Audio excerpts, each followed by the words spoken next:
회장님, 절대 서명하지 마세요. 제가 엿들은 게 있어요.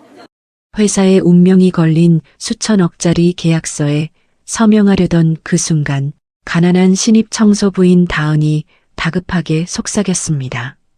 그 말을 들은 백만장자 박만석 회장은 온몸이 얼어붙은 듯 놀랐습니다.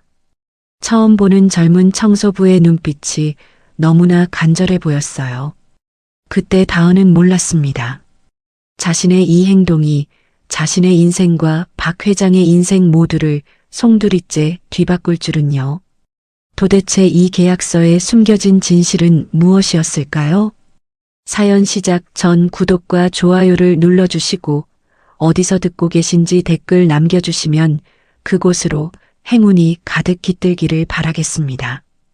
캄캄한 새벽 4시 50분 대한민국 굴지의 혜성그룹 본사 건물은 아직 잠들어 있었습니다. 그때 건물 뒤편 직원 출입구로 한 사람이 조용히 들어섰습니다. 후, 오늘도 힘내자 김다은. 27살 다은은 스스로를 다독이며 볼을 톡톡 두드렸습니다. 새벽부터 오후까지는 혜성그룹에서 청소 일을 하고 저녁에는 김밥집에서 밤 10시까지 마감 아르바이트를 하는 일정이 반복되고 있었어요. 잠깐 눈 붙이고 일어나니 또다시 새벽이 찾아왔습니다. 눈꺼풀이 천근만근이었지만 억지로라도 정신을 차려야 했죠. 다은은 자판기에서 믹스커피 한 잔을 뽑아 단숨에 들이켰습니다. 뜨거운 커피가 목구멍을 타고 내려가자 겨우 눈이 좀 떠지는 것 같았어요. 탈의실에서 작업복으로 갈아입는 다은의 손가락엔 반창고가 여러 개 붙어 있었습니다. 김밥을 말다가 베인 상처들이었죠. 낡았지만 깨끗하게 다려진 청소복을 입고 거울을 보니 피곤해 지친 얼굴이 그대로 비쳤습니다. 그래도 웃자. 오늘 할머니 병원비 낼 날이잖아. 다은은 억지로 입꼬리를 올리며 웃는 연습을 했습니다. 부모님을 일찍 여인 후 치매에 걸린 할머니를 혼자 모시고 있는 다은에게는 이 두 개의 일이 생명줄이나 다름없었죠. 청소 도구를 챙겨 로비로 나가던 중 경비 데스크에서 졸고 있는 김 경비원이 보였습니다. 60대 후반으로 보이는 김 경비원은 고개를 푹 숙인 채 의자에서 꾸벅꾸벅 졸고 있었어요. 다은은 발소리를 죽여 지나가려다가 잠시 멈췄습니다. 주머니를 뒤적이던 다은은 따뜻한 두유 하나를 꺼냈습니다. 출근길에 편의점에서 하나 사고 하나는 덤으로 받은 거였죠. 다은은 조용히 두유를 경비 데스크 위에 올려놓고 쪽지를 하나 남겼습니다. 김 선생님, 추운 새벽에 고생 많으세요. 따뜻한 거 드시고 힘내세요. 최상층 회장실로 향하는 엘리베이터 안에서 다은은 청소 순서를 머릿속으로 정리했습니다. 회장실은 항상 제일 먼저 청소해야 했죠. 임원들이 출근하기 전에 모든 걸 끝내야 했으니까요. 똑똑. 실례합니다. 청소 들어갑니다. 아무도 없을 거라 생각하며 습관적으로 인사를 하고 문을 연 다은은 깜짝 놀랐습니다. 넓고 호화로운 회장실 한쪽 소파에서 누군가 자고 있었거든요. 가까이 다가가 보니 박만석 회장이었습니다. 평소 직원들이 말릴 만큼 일을 놓지 않는 성격이었던 박 회장은 이른이 넘은 나이에도 불구하고 밤새 일하다 소파에서 쪽잠을 청한 모양이었어요. 회장의 품에는 서류 더미가 안겨 있었고 책상 위에는 먹다 만 샌드위치 조각과 차가워진 커피, 그리고 약봉지가 수북이 쌓여 있었습니다. 다은의 시선이 바닥으로 향했습니다. 회장이 자다가 발로 찬 듯 회색 체크무늬 담요가 구겨진 채 떨어져 있었죠. 회장실인데도 히터가 꺼져 있어 방 안은 차가웠습니다. 다은은 자신도 모르게 팔을 문지르며 중얼거렸어요. 춥다. 회장님 감기 걸리시겠네. 대한민국 최고 재벌의 방이라고는 믿기지 않을 정도로 쓸쓸한 분위기였습니다. 다은은 청소기를 돌리려다가 손을 멈췄어요. 소음 때문에 회장님이 깰까봐 걱정됐거든요. 대신 빗자루와 걸레를 들고 조용히 청소를 시작했습니다.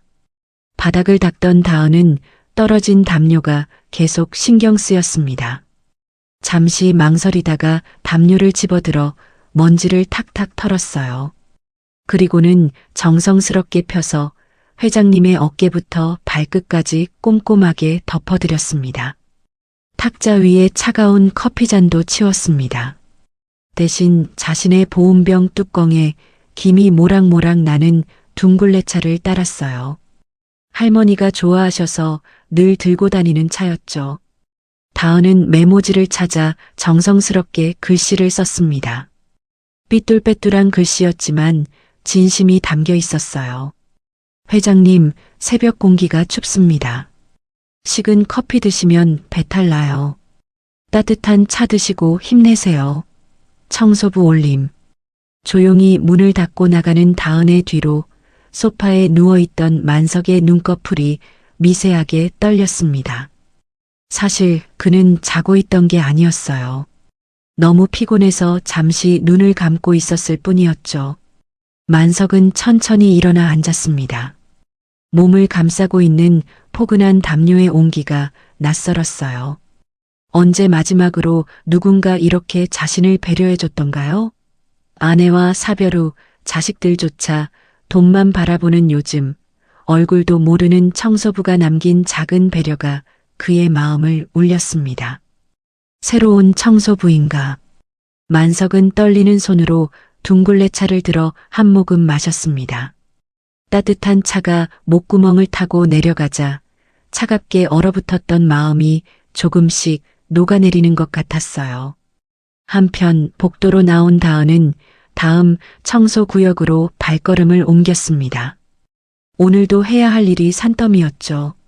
하지만 다은의 얼굴엔 작은 미소가 떠올라 있었어요. 누군가를 도울 수 있었다는 사실만으로도 마음이 따뜻해졌거든요. 다은은 청소 카트를 밀며 다음 사무실로 향했습니다. 아직 어두운 복도엔 다은의 발자국 소리만 조용히 울려 퍼졌죠. 그렇게 평범한 하루가 시작되는 줄만 알았습니다. 하지만 이 작은 배려가 앞으로 다은의 인생을 완전히 바꿔놓을 거라는 건 아무도 예상하지 못했어요. 다은은 청소 카트를 밀고 전무실로 향했습니다. 복도는 여전히 조용했고 창밖은 아직 어둑했죠. 실례합니다. 청소 들어갑니다. 전무실은 회장실과는 사뭇 다른 분위기였어요. 박철우 전무는 박만석 회장의 하나뿐인 조카였죠.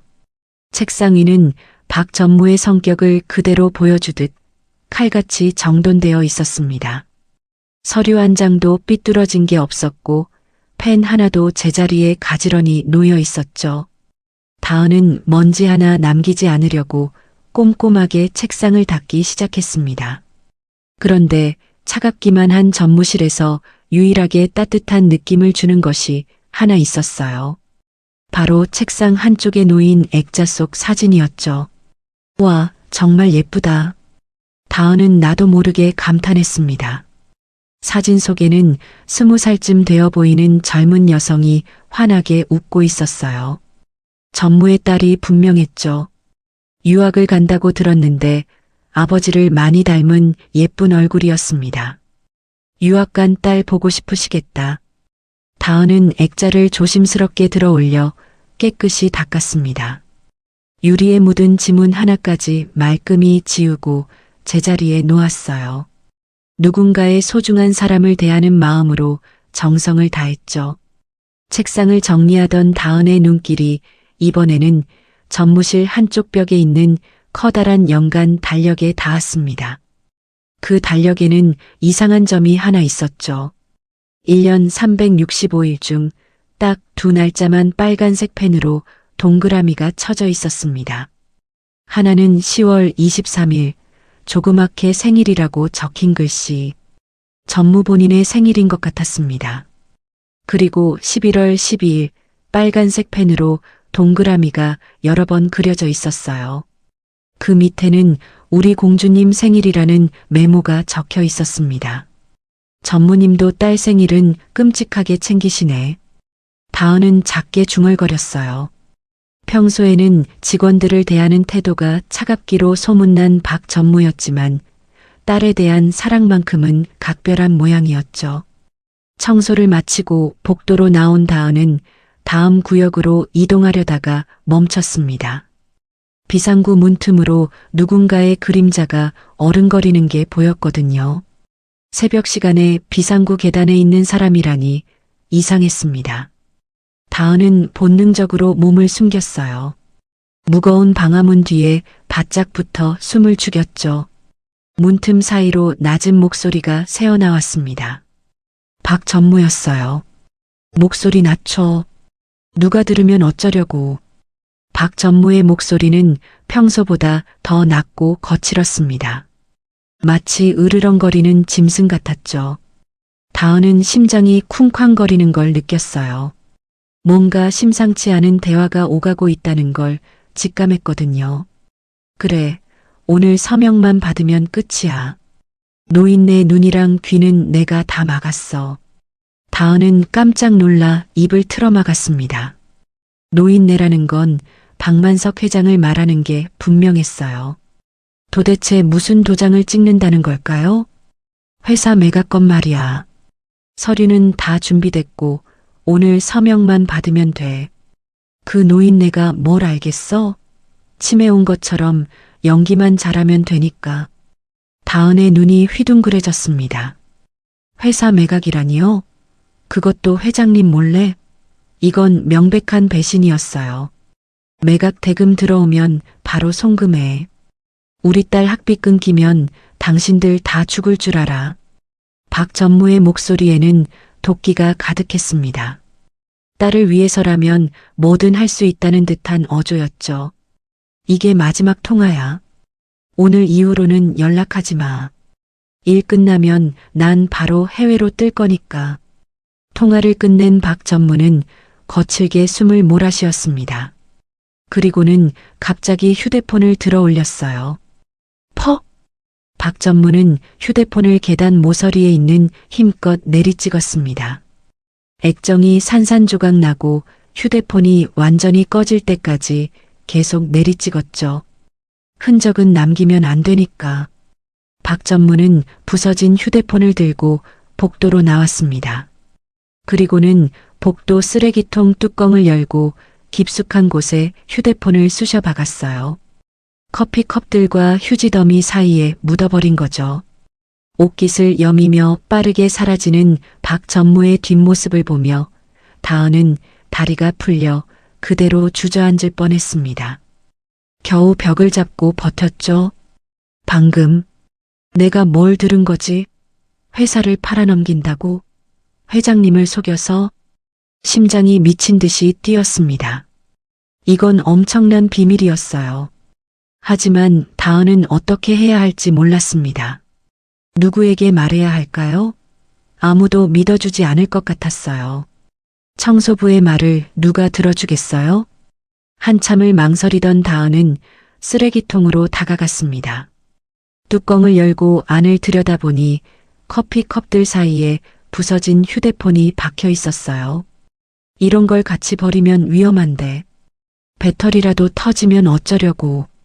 다은은 조심스럽게 휴대폰을 꺼냈습니다. 액정은 거미줄처럼 갈라져 있었고 모서리는 찌그러져 있었죠. 완전히 망가진 것처럼 보였어요. 탕비실로 들어간 다은은 휴대폰을 자세히 살펴봤습니다.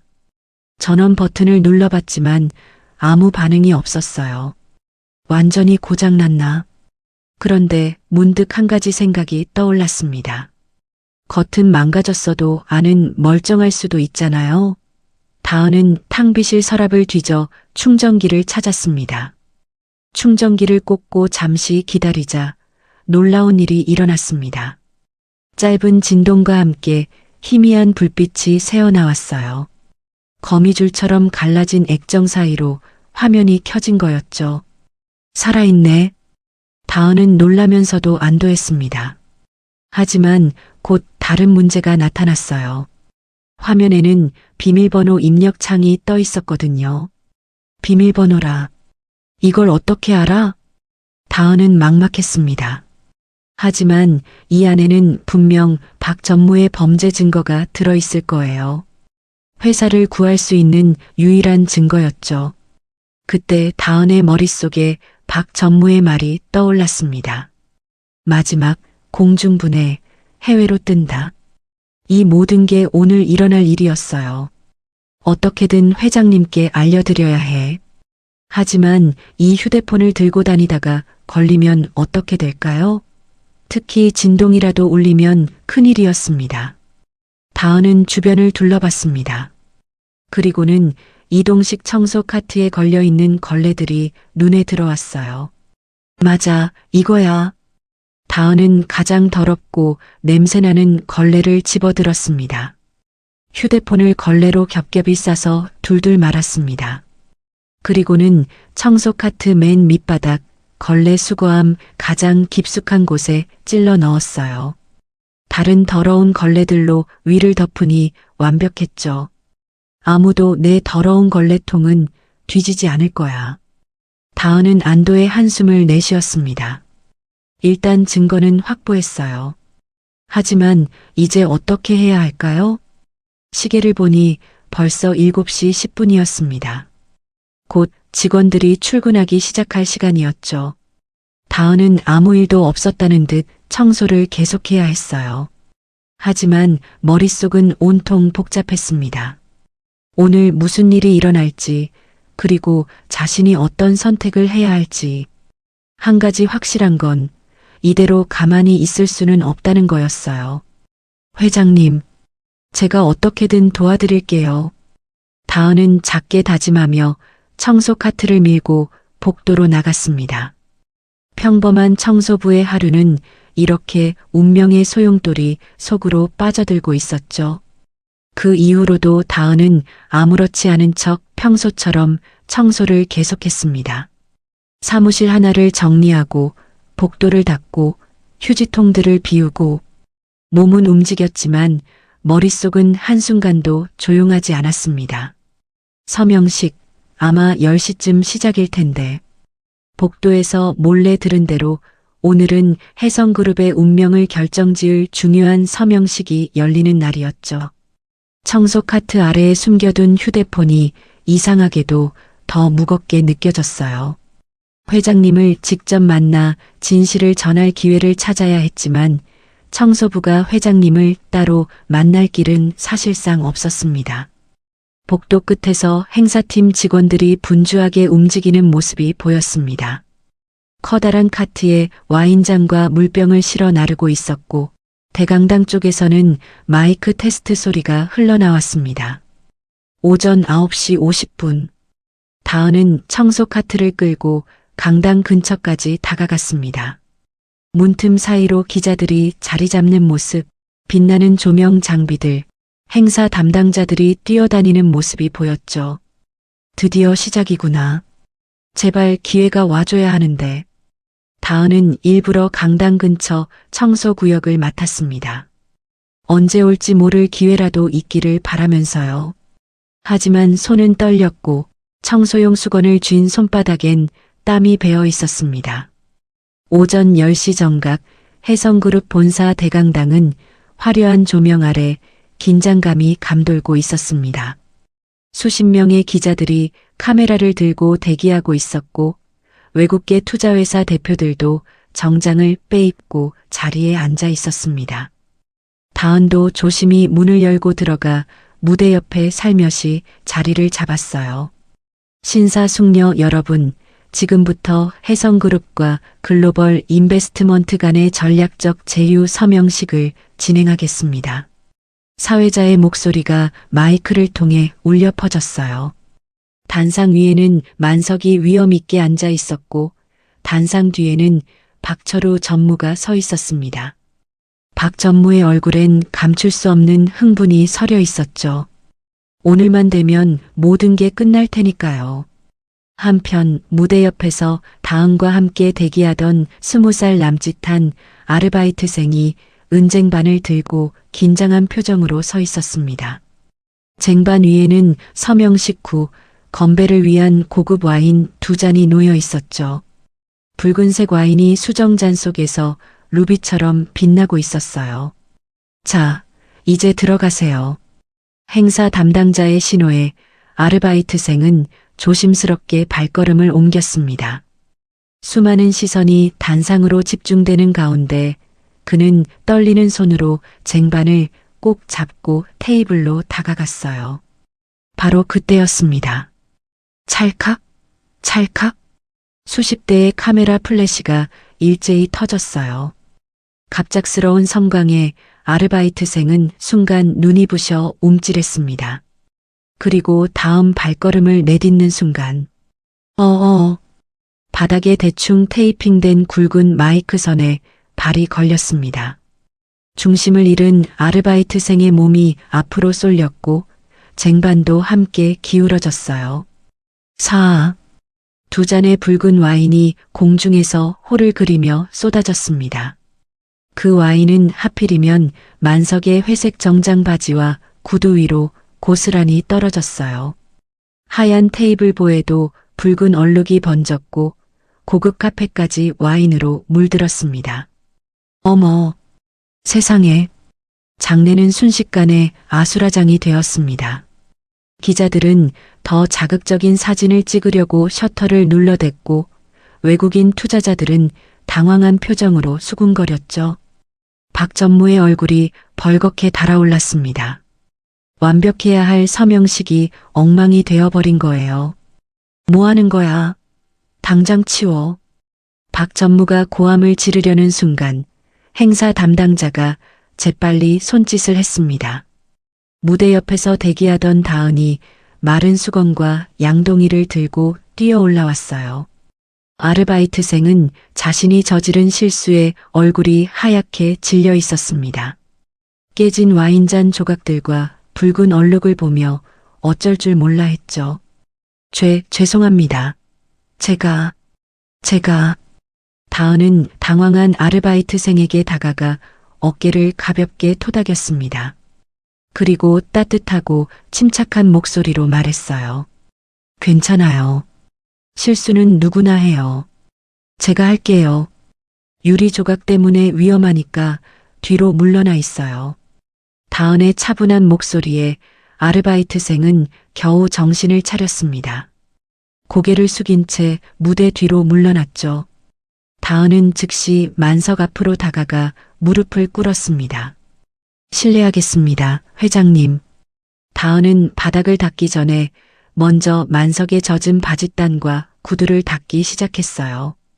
회장의 품위를 지켜드리는 게 우선이라고 생각했거든요. 마른 수건으로 와인을 꼼꼼히 닦아내며 최대한 얼룩을 지우려 애썼습니다.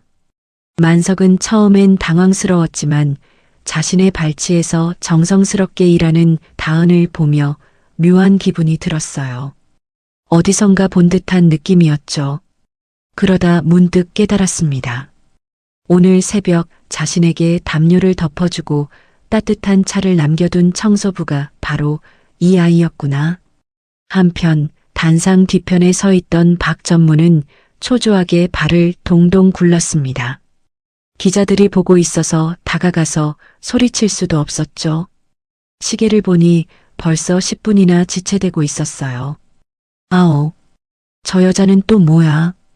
시간 없는데 빨리 치우고 꺼질 것이지. 박전무는 이를 악물며 중얼거렸습니다. 오늘 서명을 받지 못하면 모든 계획이 물거품이 될 수도 있었거든요. 다은은 만석의 구두에 묻은 와인을 거의 다 닦아냈습니다.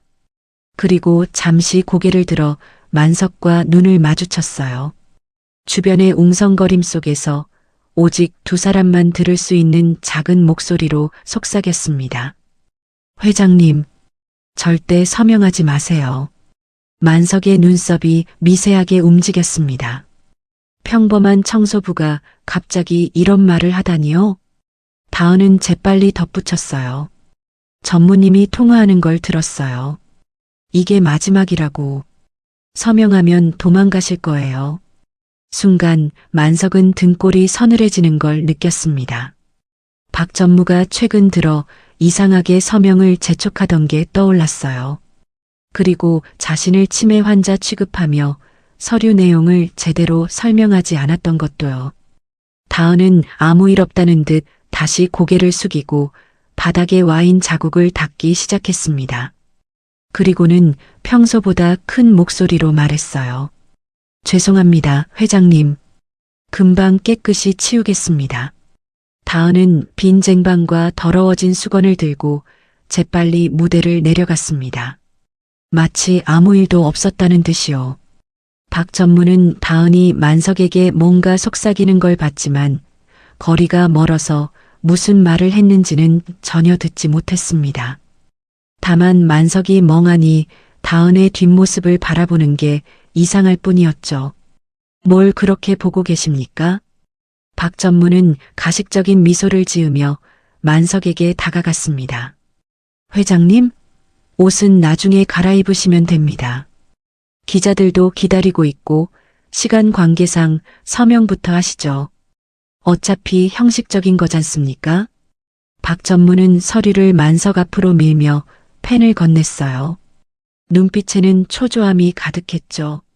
자, 여기 서명만 하시면 됩니다. 회사를 위한 최선의 선택입니다. 외국 자본 유치로 회사가 더 크게 성장할 겁니다. 만석은 천천히 만년필을 들었습니다. 펜촉이 서류 위로 다가갔어요. 박 전무의 눈이 반짝였습니다. 드디어 모든 게 끝나는구나. 하지만 만석은 서명 직전에 손을 멈췄습니다. 그리고는 차갑게 식은 눈으로 박 전무를 올려다봤어요. 펜을 든 채로 정지한 만석의 모습에 장내는 숨을 죽였습니다. 기자들의 카메라가 일제히 그의 손끝을 향했죠. 무거운 침묵이 흘렀어요. 박 전무의 이마에 식은땀이 맺혔습니다. 왜 갑자기 멈춘 거지? 설마 그 청소부가 뭔가 이상한 말을 한 건가? 하지만 그럴 리가. 고작 청소부 따위가 뭘 알겠어? 회장님? 박 전무가 조심스럽게 불렀지만 만석은 대답하지 않았습니다. 그저 서류를 뚫어지게 쳐다볼 뿐이었죠. 탁!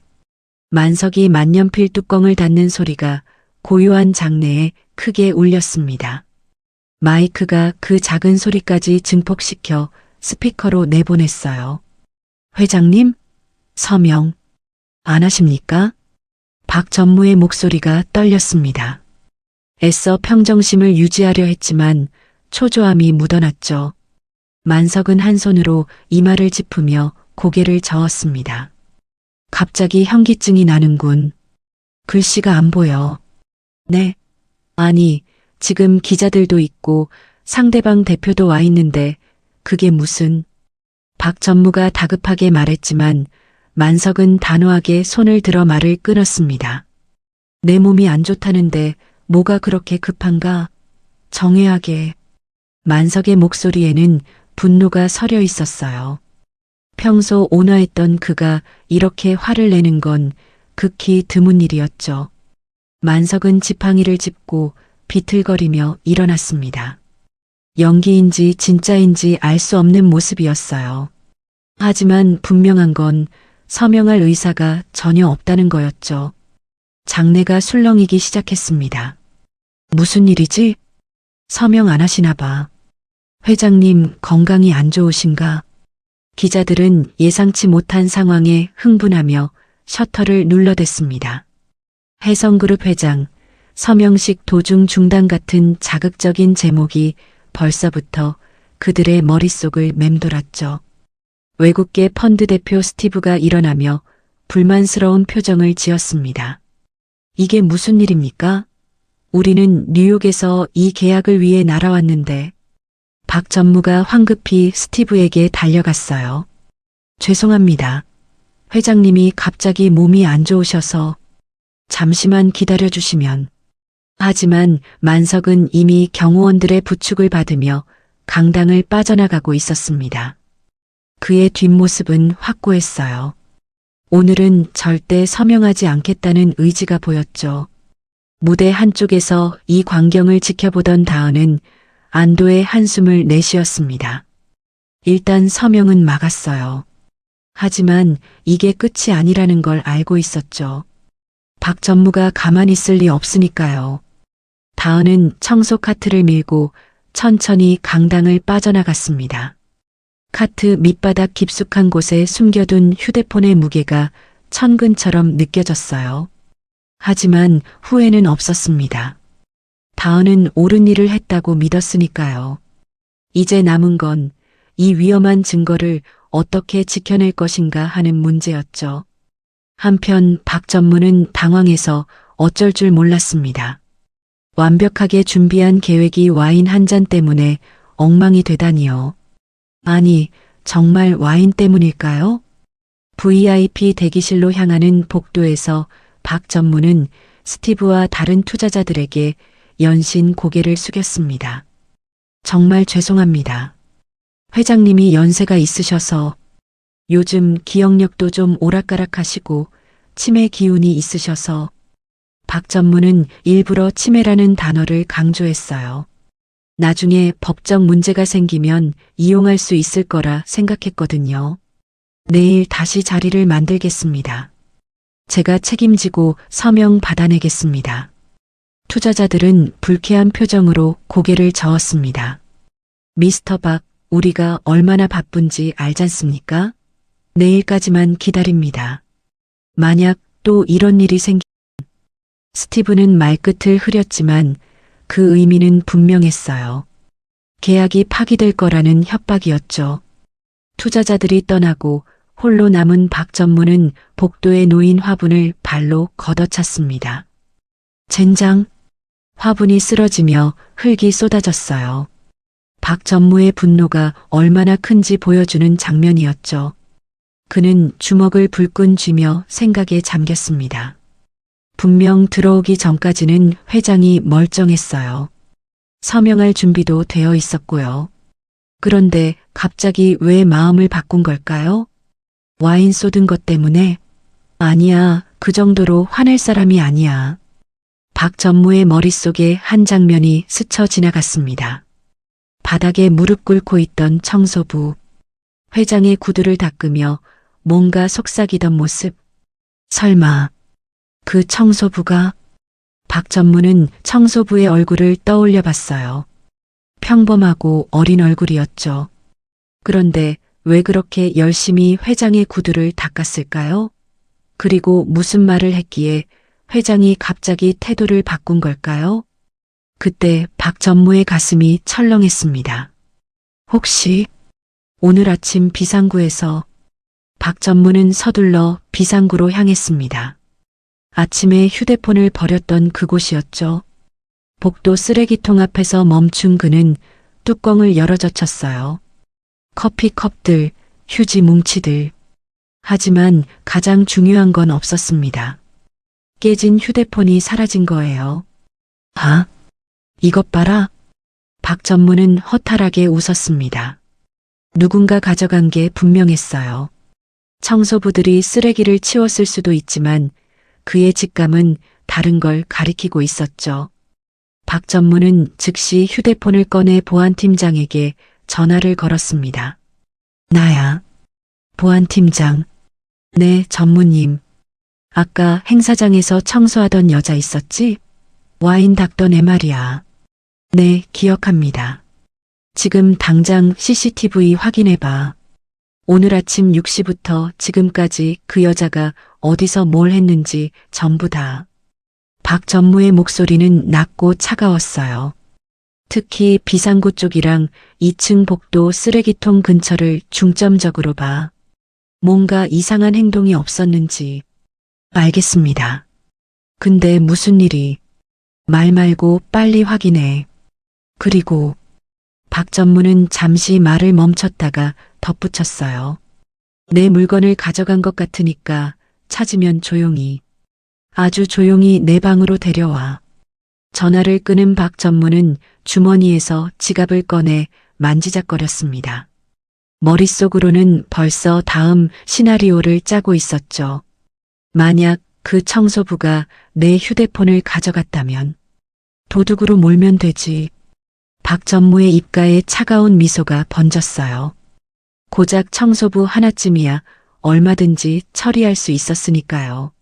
한편 그 시각 다은은 화장실에서 손을 씻고 있었습니다. 와인을 닦느라 손에 묻은 붉은 얼룩을 지우면서도 계속 가슴이 두근거렸어요. 회장님이 내 말을 믿어주신 걸까? 서명을 안 하신 걸 보니 다은은 거울에 비친 자신의 모습을 봤습니다. 평범한 청소부의 모습이었죠. 하지만 청소 카트 밑바닥엔 회사의 운명을 바꿀 폭탄이 들어 있었어요. 이제 박 전무가 가만히 있지 않을 거야. 휴대폰이 사라진 걸 알면. 다은은 손을 닦고 밖으로 나왔습니다. 복도에는 아까와 달리 긴장감이 감돌고 있었어요. 직원들이 수군거리는 소리가 들렸죠. 서명식이 취소됐대. 회장님이 갑자기 나가셨다던데? 무슨 일이 있었나 봐. 다은은 아무 일 없다는 듯 청소 카트를 밀고 다음 구역으로 향했습니다. 하지만 등 뒤에서 느껴지는 시선이 있었어요. 복도 끝에서 박 전무가 그녀를 지켜보고 있었거든요. 사냥감을 노리는 맹수처럼 차갑고 날카로운 눈빛으로. 다은은 그 시선을 느꼈지만 애써 모른 척했습니다. 평소처럼 자연스럽게 행동해야 했어요. 조금이라도 수상한 모습을 보이면 끝이니까요. 괜찮아. 아무도 내 더러운 걸레통은 안 뒤질 거야. 다은은 스스로를 다독이며 엘리베이터를 탔습니다. 하지만 그녀는 몰랐어요. 박 전무가 이미 그물을 치기 시작했다는 걸. 그리고 그 그물은 생각보다 훨씬 더 촘촘하고 위험하다는 걸 말이죠. 폭풍의 전조가 시작되고 있었습니다. 다은은 아직 모르고 있었지만 곧 그녀의 인생에서 가장 위험한 순간이 찾아올 거예요. 복도 구석에서 묵묵히 대걸레질을 하던 다은은 고개를 들었습니다. 검은 양복을 입은 남자 3명이 자신을 향해 걸어오고 있었어요. 보안팀장과 직원 2명이었죠. 그들의 표정은 딱딱했고 걸음걸이에는 위압감이 서려 있었습니다. 김다은 씨? 보안팀장의 목소리가 복도에 울렸어요. 다은은 걸레를 든 채로 멈춰 섰습니다. 무슨 일이신가요? 전무님이 잠깐 보자고 하십니다. 따라오시죠. 그 순간 다은의 심장이 쿵하고 바닥까지 떨어지는 것 같았어요. 설마 휴대폰 때문에 쓰레기통 뒤진 걸 알았나? 다은은 떨리는 마음을 애써 감추며 물었습니다. 지금 당장 가야 하나요? 여기 청소를 마저 끝내고. 지금 당장입니다. 보안팀장의 단호한 목소리에 다은은 더 이상 미룰 수 없다는 걸 알았어요. 그녀는 휴대폰이 숨겨진 청소 카트를 복도 벽 쪽에 붙여 세웠습니다. 네. 청소 카트만 여기 두고 가도 될까요? 빨리 가시죠. 다은은 가장 중요한 증거가 든 청소 카트를 뒤로 하고 맨몸으로 보안팀장을 따라 나섰습니다. 복도를 걸어가는 내내 등 뒤에서 느껴지는 2 직원의 시선이 따가웠어요. 마치 죄인을 호송하는 것 같은 분위기였죠.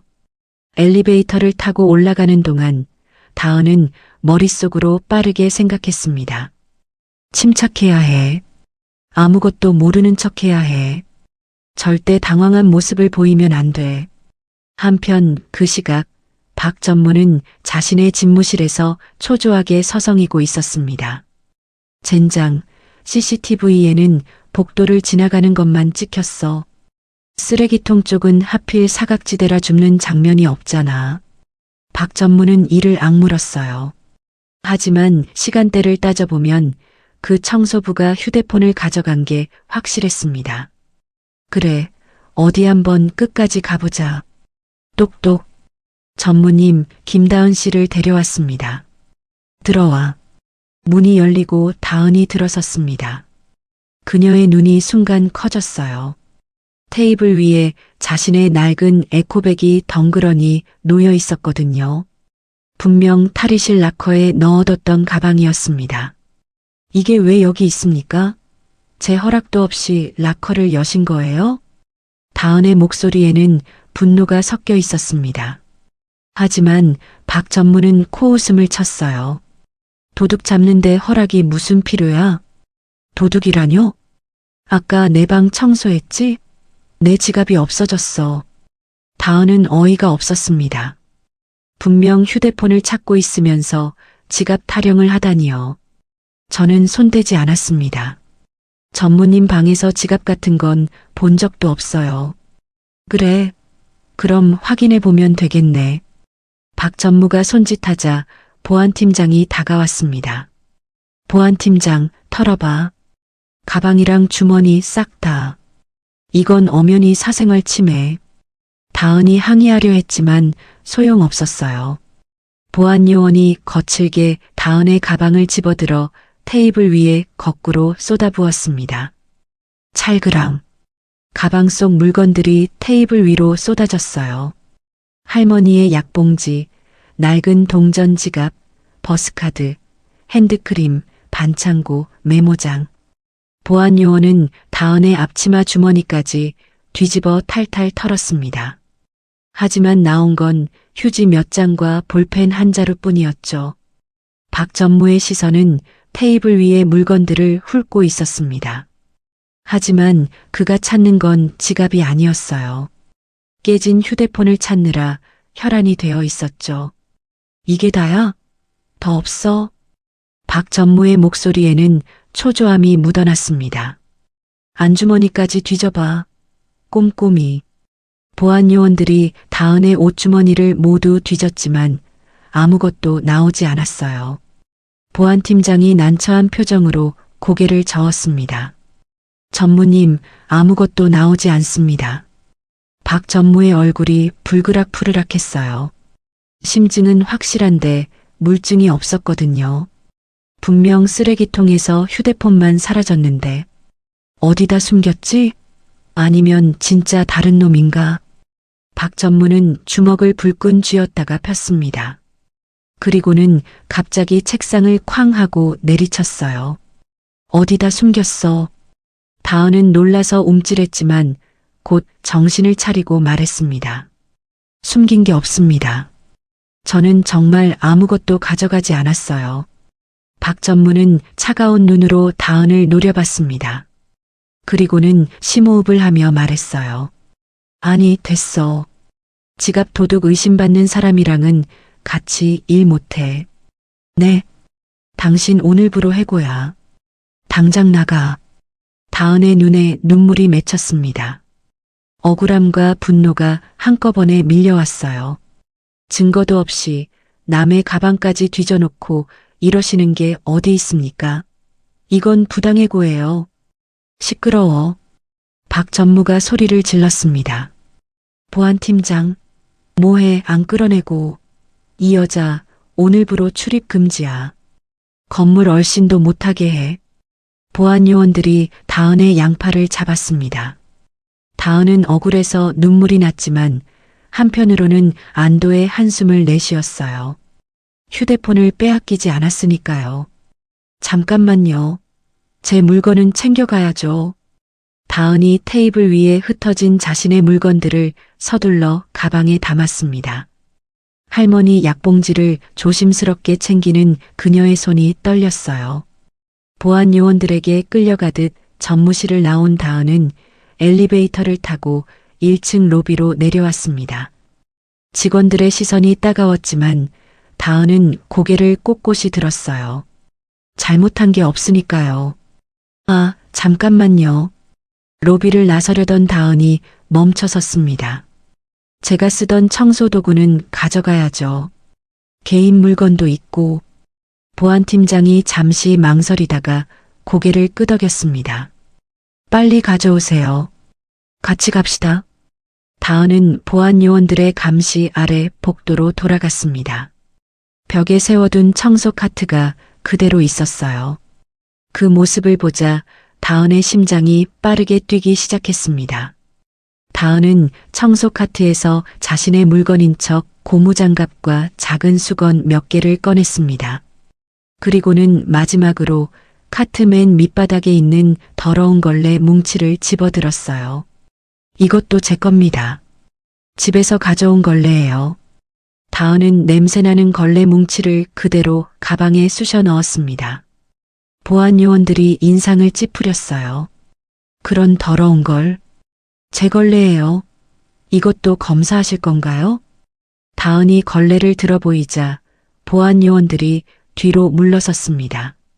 화장실 청소에 쓰던 걸레의 냄새가 코를 찔렀거든요. 됐습니다. 빨리 나가시죠. 다은은 가방을 꼭 안고 건물을 나섰습니다. 차가운 바람이 얼굴을 스쳤지만 그녀의 마음은 뜨거웠어요. 가방 속 더러운 걸레에 쌓인 작은 휴대폰 하나가 거대한 돌덩이처럼 느껴졌습니다. 해냈어. 일단 휴대폰은 지켰어. 하지만 안심하기엔 일렀죠. 다은이 건물을 나서는 모습을 박 전무가 사무실 창문에서 지켜보고 있었거든요. 찜찜하네. 박 전무는 창문에서 떨어지며 혼잣말을 했습니다. 그리고는 다시 전화기를 들었어요. 보안팀장 나야. 네, 전무님. 일단 청소 용역 업체 직원들 싹 다 불러. 건물 내 쓰레기통이란 쓰레기통은 다 뒤져. 화장실 천장, 비상구 구석구석까지. 지갑을 찾으시는 건가요? 박 전무가 잠시 말을 멈췄다가 대답했습니다. 아니, 휴대폰이야. 깨진 휴대폰. 반드시 찾아야 해. 휴대폰이요? 알겠습니다. 보안팀장은 고개를 갸웃거렸지만 전무의 명령에 따르기로 했어요.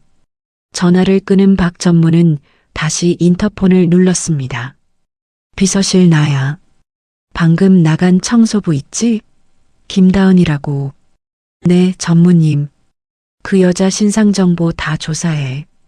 가족관계, 주소, 빚 모든 거 파헤쳐. 오늘 안으로. 박 전무의 눈이 차갑게 빛났습니다. 물증은 없어도 그의 직감은 확실했어요. 그 청소부가 뭔가 알고 있다는 것을. 도망칠 곳은 없어. 반드시 찾아낼 거야. 한편 회사를 나온 다은은 근처 공원 벤치에 주저앉았습니다. 이제야 실감이 났어요. 하루아침에 직장을 잃었다는 게. 할머니 병원비는 어떻게 하지? 다은은 한숨을 내쉬었습니다. 오전 청소 일을 잃었으니 이제 저녁 김밥집 아르바이트 하나로는 생활이 불가능했어요. 하지만 포기할 수는 없었습니다. 다은은 가방에서 조심스럽게 걸레 뭉치를 꺼냈어요. 그리고 살짝 벌려서 안을 확인했습니다. 깨진 액정 사이로 희미한 불빛이 새어나오고 있었죠. 이걸로 회장님을 도울 수 있다면. 다은은 다시 걸레로 휴대폰을 꼼꼼히 싸서 가방 깊숙이 넣었습니다. 그리고는 자리에서 일어났어요. 일단 집에 가서 안전한 곳에 숨겨둬야겠다. 그리고는 버스 정류장으로 향했어요. 떨리는 마음이었지만 김밥집 아르바이트는 가야 했으니까요. 아르바이트를 마친 다은은 밤 11시가 넘어서야 집에 도착했습니다. 오래되고 낡은 다세대 주택 1층이었어요. 페인트가 벗겨진 철문을 조용히 열고 들어서자 작은 안방에서 할머니의 고른 숨소리가 들려왔습니다. 다은은 신발을 벗으며 안방 문을 살짝 열어봤어요. 얇은 이불을 덮고 곤히 잠든 할머니의 모습이 보였습니다. 주름진 손이 이불 밖으로 나와 있었죠. 다은은 조심스럽게 다가가 할머니의 손을 이불 안으로 넣어드렸습니다. 할머니, 저 왔어요. 다은이 작게 속삭였지만 할머니는 깨지 않았어요. 치매약을 드시면 잠이 깊어지시거든요. 다은은 거실로 나와 작은 식탁 옆에 앉았습니다. 형광등 불빛 아래서 가방을 열었어요. 더러운 걸레 뭉치를 조심스럽게 꺼내자 화장실 냄새가 코를 찔렀습니다. 하지만 다은은 개의치 않았어요. 걸레를 한 겹씩 벗겨내자 거미줄처럼 금이 간 휴대폰이 모습을 드러냈습니다. 차가운 기계 덩어리를 손에 쥐고 있자니 온갖 생각이 머릿속을 스쳤습니다. 이것 때문에 직장을 잃었어. 도둑 취급까지 받았고, 다은은 휴대폰을 탁자 위에 내려놨습니다. 깨진 액정이 형광등 불빛을 받아 이상하게 반짝였어요. 경찰서에 가져갈까? 아니야, 비밀번호도 모르는데. 오히려 내가 훔친 거라고 할지도 몰라. 다은은 고개를 저었습니다. 증거도 없이 대기업 전무를 고발한다는 게 얼마나 무모한 일인지 잘 알고 있었어요. 그럼 그냥 한강에 던져버릴까? 그러면 이 모든 게 끝나는 건데. 하지만 그 순간 새벽 회장실에서 봤던 박만석 회장의 모습이 떠올랐습니다. 서류 더미를 안고 소파에서 쪽잠을 자던 외로운 뒷모습, 식어빠린 커피와 수북한 약봉지들, 바닥에 떨어진 담요. 회장님은 어쩌지? 전무님이 회사를 망치는 걸 그냥 두고 볼 순 없어. 다은은 휴대폰을 다시 집어들었습니다. 이번엔 더 꽉 쥐었어요. 손바닥에 땀이 배어났습니다. 일단 가지고 있자. 회장님을 도울 방법이 분명 있을 거야. 다은은 자리에서 일어나 안방으로 들어갔습니다. 할머니가 주무시는 침대 옆 오래된 장롱 앞에 섰어요. 삐걱거리는 소리가 나지 않도록 조심스럽게 장롱 문을 열었습니다. 제일 아래 칸 깊숙한 곳에 낡은 나무 상자가 하나 있었어요. 할머니가 시집올 때 가져왔다는 예단함이었습니다. 어릴 적 할머니가 이 상자를 열어 금반지 하나를 꺼내 보여주시던 기억이 났어요. 다은아, 이건 할머니 엄마가 주신 거란다. 우리 집안의 가장 소중한 보물이지. 다은은 그 예단함을 조심스럽게 꺼냈습니다. 먼지를 털고 뚜껑을 여니 금반지 하나와 낡은 사진 몇 장이 들어 있었어요. 다은은 휴대폰을 부드러운 손수건으로 한 번 더 감싼 뒤 예단함 구석에 조심스럽게 넣었습니다. 다은은 예단함을 다시 장롱 깊숙한 곳에 넣고 문을 닫았습니다. 그리고는 침대 옆에 앉아 잠든 할머니의 얼굴을 바라봤어요. 할머니, 걱정 마세요. 제가 잘할게요. 다음 날 저녁 5시 반. 다은은 행복 김밥 앞치마를 두르고 주방에 서 있었습니다. 오전 청소 일을 잃었지만 저녁 김밥집 아르바이트는 계속해야 했어요. 생활비라도 벌어야 했으니까요. 다은아, 참치 김밥 2줄 포장. 사장님의 목소리가 주방으로 들려왔습니다. 네, 금방 싸드릴게요. 다은은 일부러 더 밝은 목소리로 대답했어요. 슬픈 내색을 하면 안 됐습니다. 사장님이 걱정하실 테니까요. 김을 펴고 밥을 올리고 속재료를 넣는 익숙한 손놀림. 김밥을 마는 동안만큼은 다른 생각을 할 수 없었어요. 오히려 그게 다행이었습니다. 저녁 7시가 되자 가게가 붐비기 시작했습니다. 퇴근길 직장인들과 학원 마친 학생들로 자리가 가득 찼어요. 여기요. 치즈 김밥이랑 라면 주세요. 떡볶이는 얼마나 기다려야 해요? 다은은 쉴 틈 없이 주문을 받고 음식을 나르며 정신없이 움직였습니다. 땀이 이마에 송글송글 맺혔어요. 저녁 7시 반쯤 되었을 때였습니다. 띵그랑. 문이 열리는 소리에 다은이 고개를 들었어요. 어서 오세요. 습관적으로 인사를 하던 다은의 목소리가 멈췄습니다. 가게 안으로 들어온 손님 때문이었어요. 낡은 등산 점퍼를 입고 야구 모자를 푹 눌러 쓴 노신사였습니다.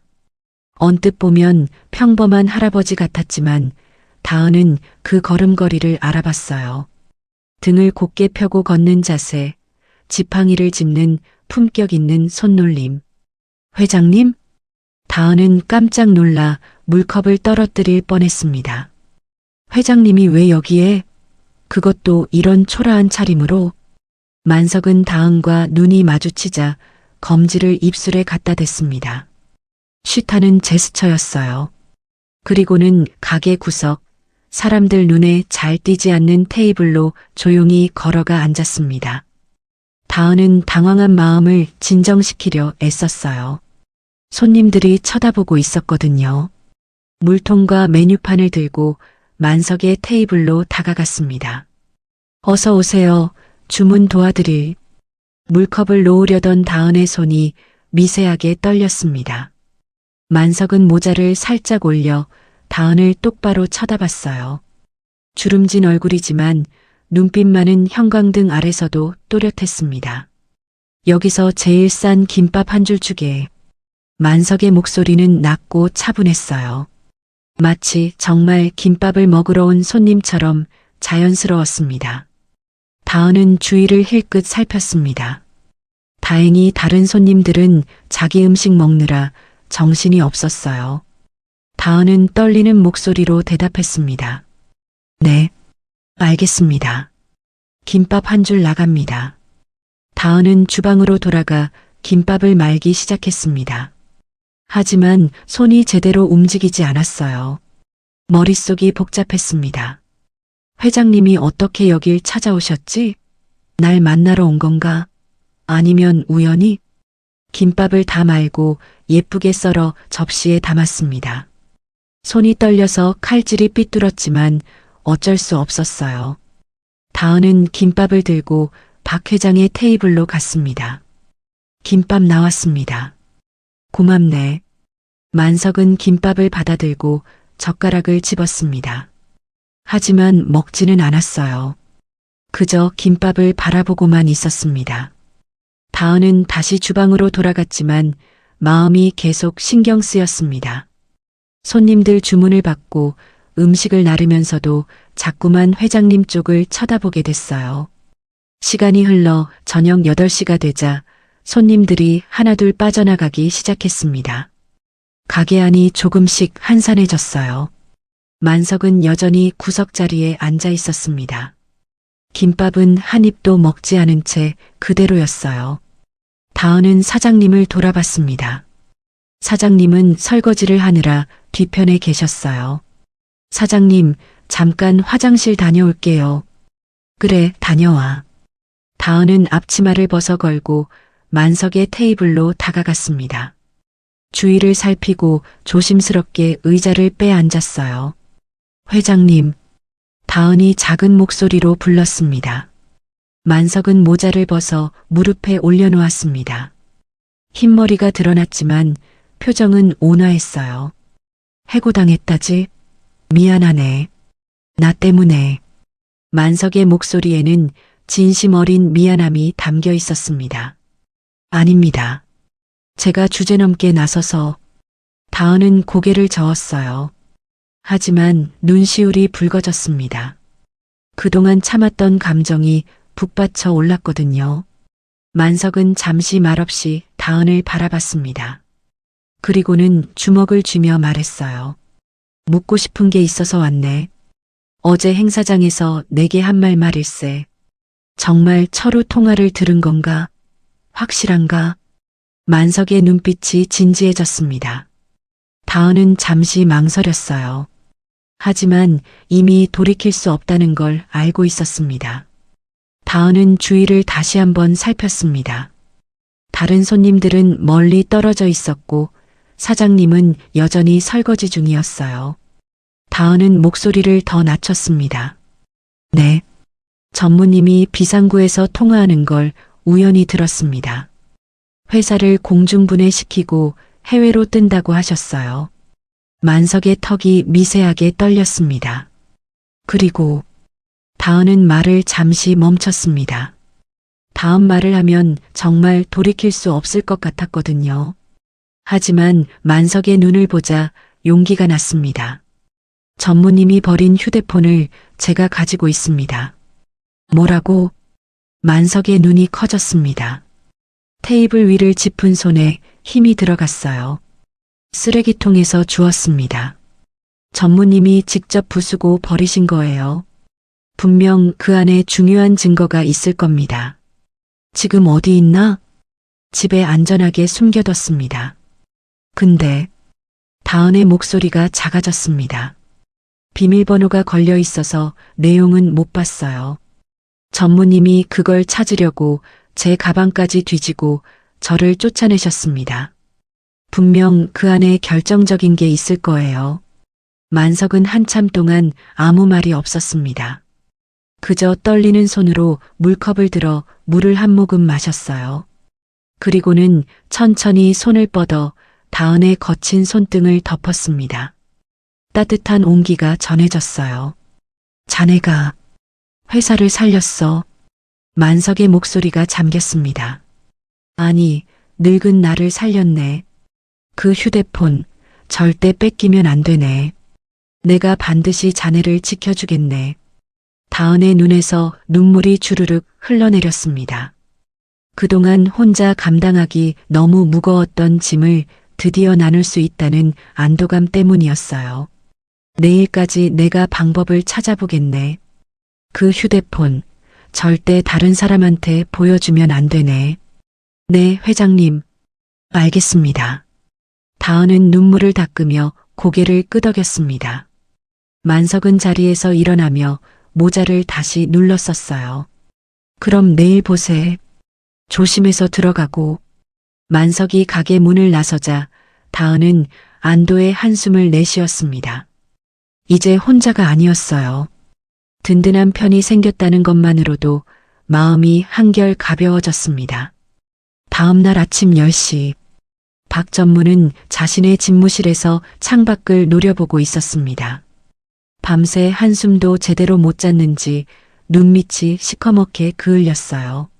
와이셔츠는 구겨져 있었고 넥타이는 비뚤어져 있었습니다. 어젯밤 내내 생각했지만 답은 하나였어요. 그 청소부가 휴대폰을 가져간 게 확실했습니다. 도대체 어디다 숨긴 거야?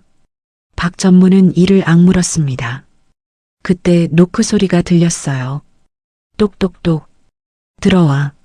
문이 열리고 보안팀장이 들어왔습니다. 그의 얼굴에도 피곤함이 가득했어요. 밤새 건물을 뒤지느라 한숨도 못 잔 게 분명했습니다. 보안팀장은 고개를 푹 숙인 채 조심스럽게 입을 열었어요. 보고 드립니다, 전무님.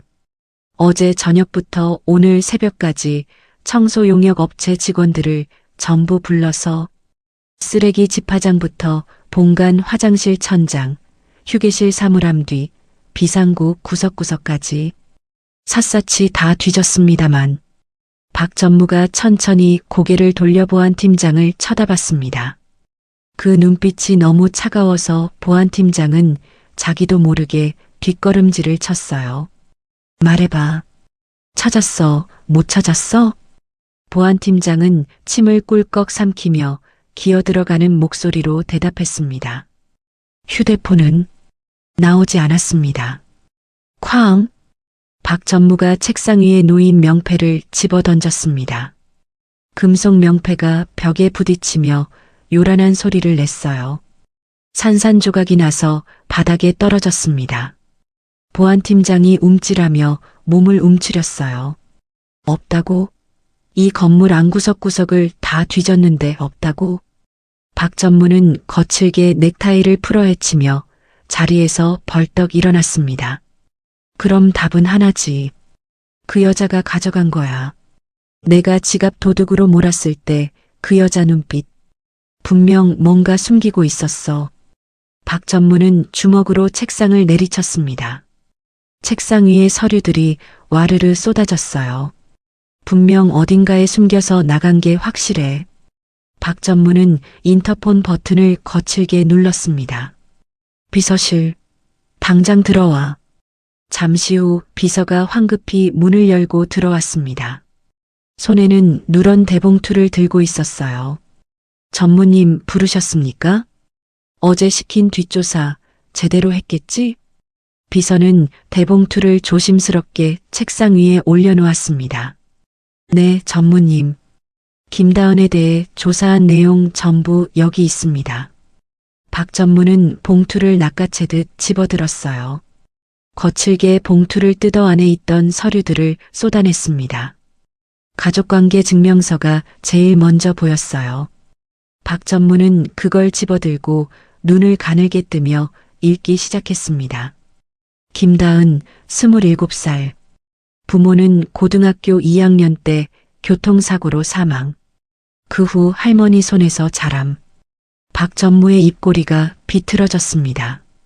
다음 서류는 기초생활수급자 증명서였어요. 기초생활수급자라. 돈이 없구만.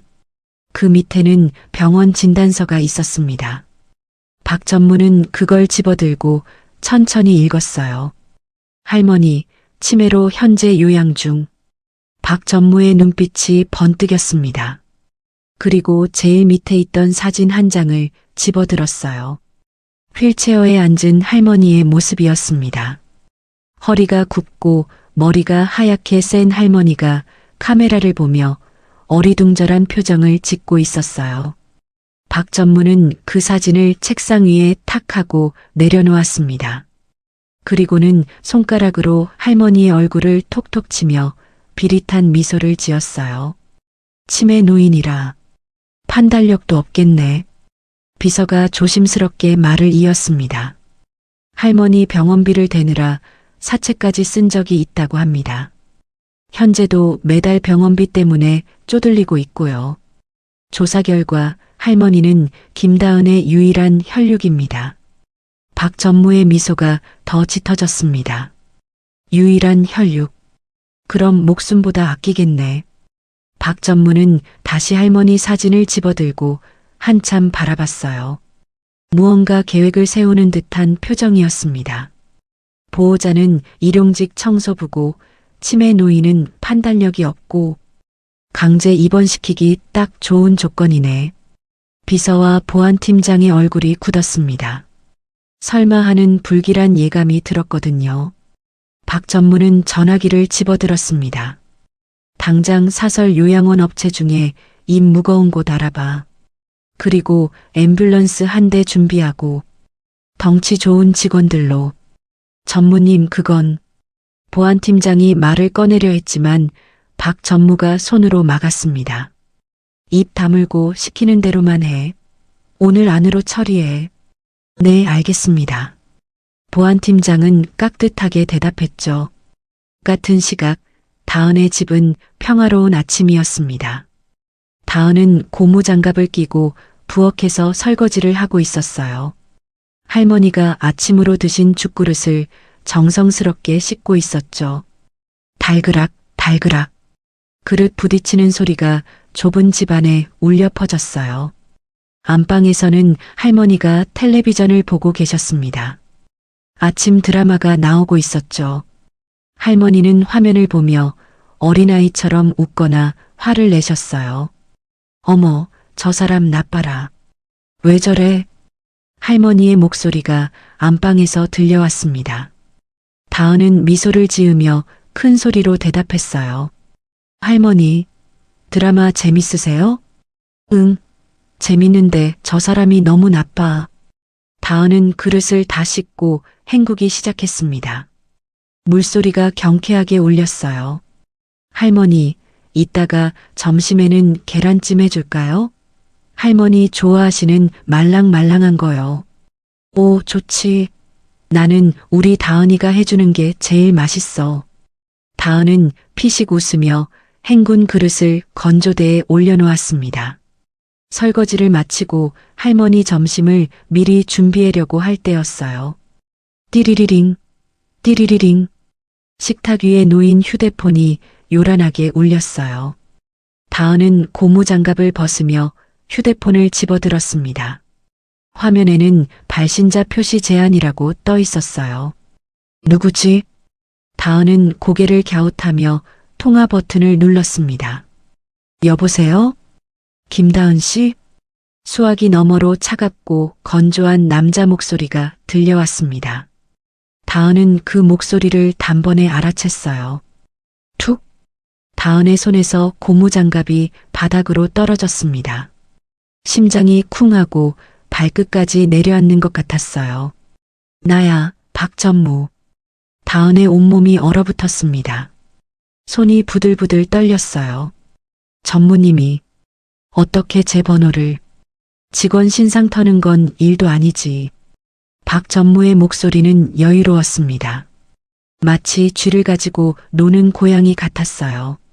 본론만 말할게. 내 휴대폰 가지고 있지? 다은은 대답하지 못했습니다. 목구멍이 바짝 말라서 소리가 나오지 않았어요. 1시간 줄 테니까 지금 당장 회사 로비로 가져와. 알았지? 저는 다은은 떨리는 목소리로 겨우 말을 꺼냈습니다. 휴대폰이요? 저는 모르는 일입니다. 정말 없어요. 수화기 너머로 낮은 웃음소리가 들려왔습니다. 등골이 오싹해지는 소리였어요. 아직 상황 파악이 안 되나 보네. 좋아, 그럼 힌트를 줄게. 박 전무는 잠시 말을 멈췄습니다. 그리고는 천천히 또박또박 말했어요. 지금 내 집 대문 앞에 사람들이 서 있을 거야. 덩치 큰 남자들. 한번 창문으로 내다봐. 다은은 소스라치게 놀라 부엌 쪽 창문으로 달려갔습니다. 뿌연 유리창 너머로 검은색 승합차가 한 대 서 있는 게 보였어요. 차 옆에는 정말로 덩치 큰 남자 2명이 서 있었습니다. 다은의 얼굴에서 핏기가 쫙 빠졌습니다. 보이지? 사설 요양원 직원들이야. 요양원이요? 그래. 보호자가 능력이 없어서 치매 노인을 제대로 돌보지 못하고 방치한다고 신고가 들어왔거든. 다은의 눈이 커졌습니다. 온몸에서 식은땀이 흘러내렸어요. 그게 무슨 아주 멀고 시설 열악한 곳으로 모셔드릴 생각이야. 거기 한번 들어가면 죽을 때까지 못 나와. 면회도 안 되고. 이건 명백한 협박이었습니다. 아니, 협박을 넘어선 납치 예고였어요. 다은의 눈앞이 하얘졌습니다. 할머니가 낯선 남자들에게 끌려가는 상상이 머릿속을 가득 채웠어요. 휠체어에 앉은 할머니가 울부짖으며 다은을 찾는 모습, 차가운 요양원 방에 홀로 누워 계신 할머니의 모습. 안 돼요. 다은이 비명처럼 소리쳤습니다. 하지 마세요. 할머니는 아무 잘못도 없어요. 제발 할머니만은 건드리지 마세요. 그럼 좋은 말 할 때 가져와. 휴대폰? 박 전무의 목소리는 여전히 차갑고 건조했습니다. 다은은 울음을 참으며 떨리는 목소리로 물었어요. 도대체 그 휴대폰에 뭐가 들어있길래 이렇게까지 하시는 거예요? 남들이 알면 안 되는 범죄 증거라도 들어있나요? 수화기 너머로 잠시 침묵이 흘렀습니다. 다은은 그 침묵에서 확신을 얻었어요. 역시 그 안에 결정적인 증거가 들어있는 게 분명했습니다. 곧 박 전무의 목소리가 낮게 깔렸습니다. 마치 으르렁거리는 짐승 같았어요. 닥치고 가져와. 그 안에 든 게 세상에 나오면 내 할머니뿐만 아니라 너도 쥐도 새도 모르게 사라질 수 있어. 다은의 등골에 오한이 흘렀습니다. 마지막이야. 선택해. 휴대폰이야, 할머니야? 다은은 더 이상 버틸 수가 없었습니다. 안방에서 드라마를 보며 웃고 계신 할머니 생각에 가슴이 찢어질 것 같았어요. 갈게요. 다은이 울먹이며 소리쳤습니다. 지금 당장 갈게요. 그러니까 제발 할머니만은 건드리지 마세요. 그래, 잘 생각했어. 1시간 안에 안 오면 어떻게 되는지 알지? 툭! 전화가 끊어졌습니다. 다은은 휴대폰을 쥔 채 그 자리에 주저앉았습니다.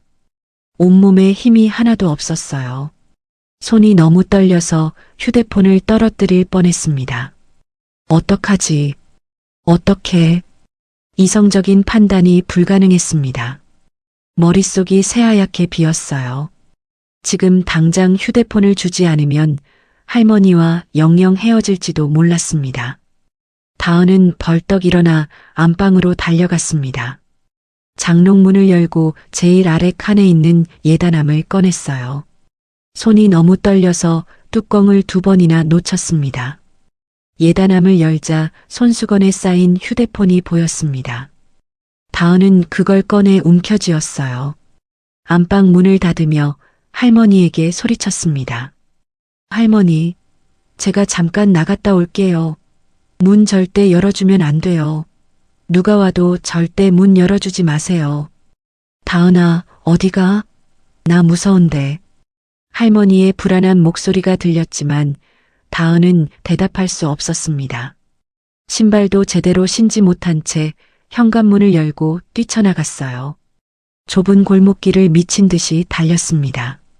숨이 턱 끝까지 차올랐어요. 가슴이 터질 것 같았지만 멈출 수 없었습니다. 빨리 가야 해. 할머니를. 그때였습니다. 기익. 골목 어귀에서 검은색 대형 세단 한 대가 다은의 앞을 가로막으며 급정거했습니다. 다은은 깜짝 놀라 뒷걸음질을 쳤어요. 박 전무가 보낸 사람들인 줄 알았거든요.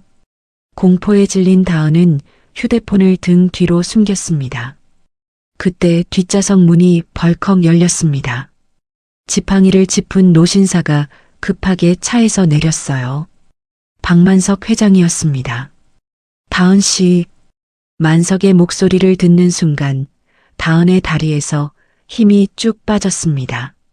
그 자리에 주저앉으며 오열하기 시작했어요. 회장님, 흑흑, 죄송해요. 죄송합니다.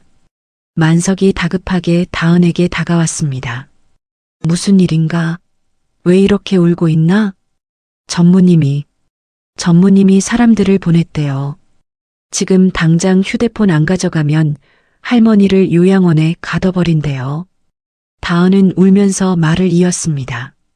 빨리 가야 해요. 안 그러면 할머니가. 만석은 공포에 떠는 다은을 따뜻하게 감싸 안았습니다. 마치 손녀를 안아주듯 부드럽게요. 내가 지켜준다고 했지 않은가. 걱정 말게나. 하지만 사람들이 집 앞에. 만석이 손짓을 하자 골목 뒤편에서 하얀색 앰뷸런스가 나타났습니다. 해성병원 로고가 선명하게 보였어요. 건장한 경호원 여러 명도 함께 나타났습니다. 다은 씨 집을 감싸고 있던 사람들은 우리 쪽 경호원들이야. 놀랐구나. 할머니는 내가 안전하게 모실 거야. 당장 우리 병원 VIP 병실로 모시겠네. 만석의 지시에 따라 경호원들이 다은의 집으로 들어갔습니다. 멀리서 박 전무가 보낸 검은 승합차가 황급히 도망치는 게 보였어요. 다은은 그제야 긴장이 풀리며 그 자리에 주저앉아 펑펑 울었습니다. 감사합니다. 정말 감사합니다, 회장님. 만석은 바닥에 주저앉은 다은을 직접 일으켜 세웠습니다. 그리고 옷에 묻은 흙을 털어주며 말했어요. 가족을 지키려는 마음, 내가 왜 모르겠나. 자네 잘못이 아니네. 늦지 않아서 다행이야. 만석은 다은의 손에 들린 휴대폰을 바라보며 묵직하게 말했습니다. 자, 이제 잘못된 것을 바로잡으러 가자꾸나. 박철우, 절대 가만두지 않겠네. 만석은 다은의 손을 꼭 잡았습니다. 그 따뜻한 온기가 다은에게 힘을 주었어요. 다은은 눈물을 닦으며 고개를 끄덕였습니다. 만석의 차를 타고 해성그룹 본사로 향했어요. 같은 시각 해성그룹 대회의실. 오전 11시. 회의실 안은 수십 명의 주주와 이사들로 가득 찼습니다. 분위기가 무거웠어요. 모두들 심각한 표정으로 앉아 있었습니다. 단상에는 박 전무가 서 있었습니다. 그의 손에는 흰색 손수건이 들려 있었어요. 박 전무는 손수건으로 눈가를 훔치며 침통한 표정을 지었습니다. 주주 여러분, 박 전무의 목소리가 떨렸습니다. 마치 정말로 슬픈 것처럼 연기를 하고 있었어요. 제가 오늘 이 자리에 선 것은 정말 마음이 찢어지는 일입니다. 저도 제 피부치인 회장님의 해임안을 올리는 게 얼마나 가슴 아픈 일인지 아십니까? 주주들이 고개를 끄덕였습니다. 박 전무는 다시 손수건으로 눈가를 눌렀어요. 하지만 회사를 생각하지 않을 수 없습니다. 회장님의 상태가 너무나 심각합니다. 박 전무가 손짓하자 대형 스크린에 화면이 떴습니다. 병원 진단서였어요. 치매 진단이라는 글자가 크게 보였습니다. 보시다시피 회장님은 치매 진단을 받으셨습니다. 최근에는 경영 판단에도 문제가 생겼고 심지어 죄 없는 직원을 도둑으로 몰아 해고하기도 하셨습니다. 주주들이 웅성거리기 시작했습니다. 정말이야? 치매라니. 그럼 경영을 제대로 못하시겠네. 회사가 위험해지는 거 아니야? 박 전무는 속으로 쾌재를 부르며 계속 말을 이었습니다. 다음 화면을 보시죠. 스크린에 새로운 사진이 떴습니다. 지난번 서명식 행사장에서 만석이 비틀거리며 나가는 모습이었어요. 각도를 교묘하게 잡아서 마치 정말 쓰러질 것처럼 보였습니다. 이게 며칠 전 행사장에서의 모습입니다. 중요한 계약 서명을 하다가 갑자기 정신을 잃으신 것처럼 나가셨습니다. 주주들의 웅성거림이 더 커졌습니다. 이건 심각하네. 역시 물러나셔야 하는 거 아니야? 박 전무는 다시 손수건으로 눈가를 훔쳤습니다. 하지만 그의 눈에는 눈물이 전혀 없었어요. 그저 연기일 뿐이었습니다. 저도 정말 괴롭습니다. 하지만 회사를 위해서, 직원들을 위해서, 그리고 주주 여러분을 위해서 어쩔 수 없는 결정을 내려야 합니다. 박 전무는 심호흡을 한 번 하고는 또박또박 말했습니다. 눈물을 머금고 회장님의 해임안에 대한 투표를 진행하겠습니다. 주주들이 고개를 숙였습니다. 모두들 무거운 표정이었어요. 박 전무는 단상 위에 놓인 의사봉을 집으려 했습니다. 드디어 끝났어. 이제 회사는 내 거야. 속으로 환호성을 지르며 손을 뻗었어요. 바로 그때였습니다. 멈추시오. 회의실 문이 쾅 하고 열렸습니다. 모든 사람들이 깜짝 놀라 문 쪽을 돌아봤어요. 박만석 회장이 지팡이를 짚고 위풍당당하게 걸어 들어오고 있었습니다. 그 뒤로는 깔끔한 정장을 입은 다은이 비장한 표정으로 따라오고 있었어요. 장내가 술렁이기 시작했습니다. 회장님? 병원에 계신다며? 치매 환자가 어떻게 저렇게 똑바로 걸어 다니시지? 저 여자는 누구야? 박 전무의 얼굴이 하얗게 질렸습니다. 손에 들고 있던 의사봉이 바닥에 떨어졌어요. 회장님? 여긴 어떻게? 만석은 지팡이로 바닥을 쿵쿵 치며 단상으로 걸어갔습니다. 내 정신은 아주 멀쩡하다네. 미쳐버린 건 자네 욕심이지, 철우. 박 전무가 황급히 보안 요원들을 불렀습니다. 경비원들, 뭐해? 저 사람 당장 끌어내. 저 여자는 해고된 청소부야. 불법 침입이라고. 보안 요원 2명이 다은에게 다가가려 했습니다. 하지만 만석이 지팡이로 바닥을 쿵 하고 내리쳤어요. 감히 누가 내 손님을 건드려. 만석의 목소리에는 카리스마가 넘쳤습니다. 보안 요원들이 움찔하며 멈춰섰어요. 이분은 내 귀한 손님이다. 누구도 손대지 마라. 만석의 눈짓에 다은은 고개를 들고 단상으로 걸어갔습니다. 떨리는 마음이었지만 발걸음은 확고했어요.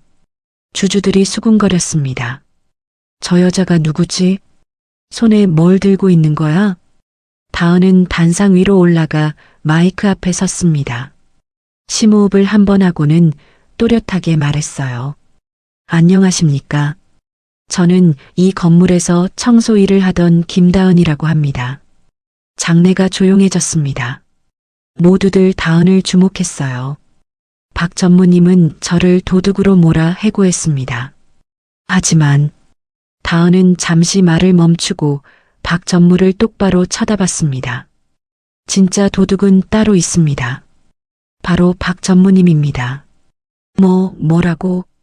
박 전무가 소리쳤습니다. 하지만 다은은 멈추지 않았어요. 다은은 가방에서 깨진 휴대폰을 꺼내 들어 올렸습니다. 거미줄처럼 금이 간 휴대폰이 조명을 받아 반짝였어요.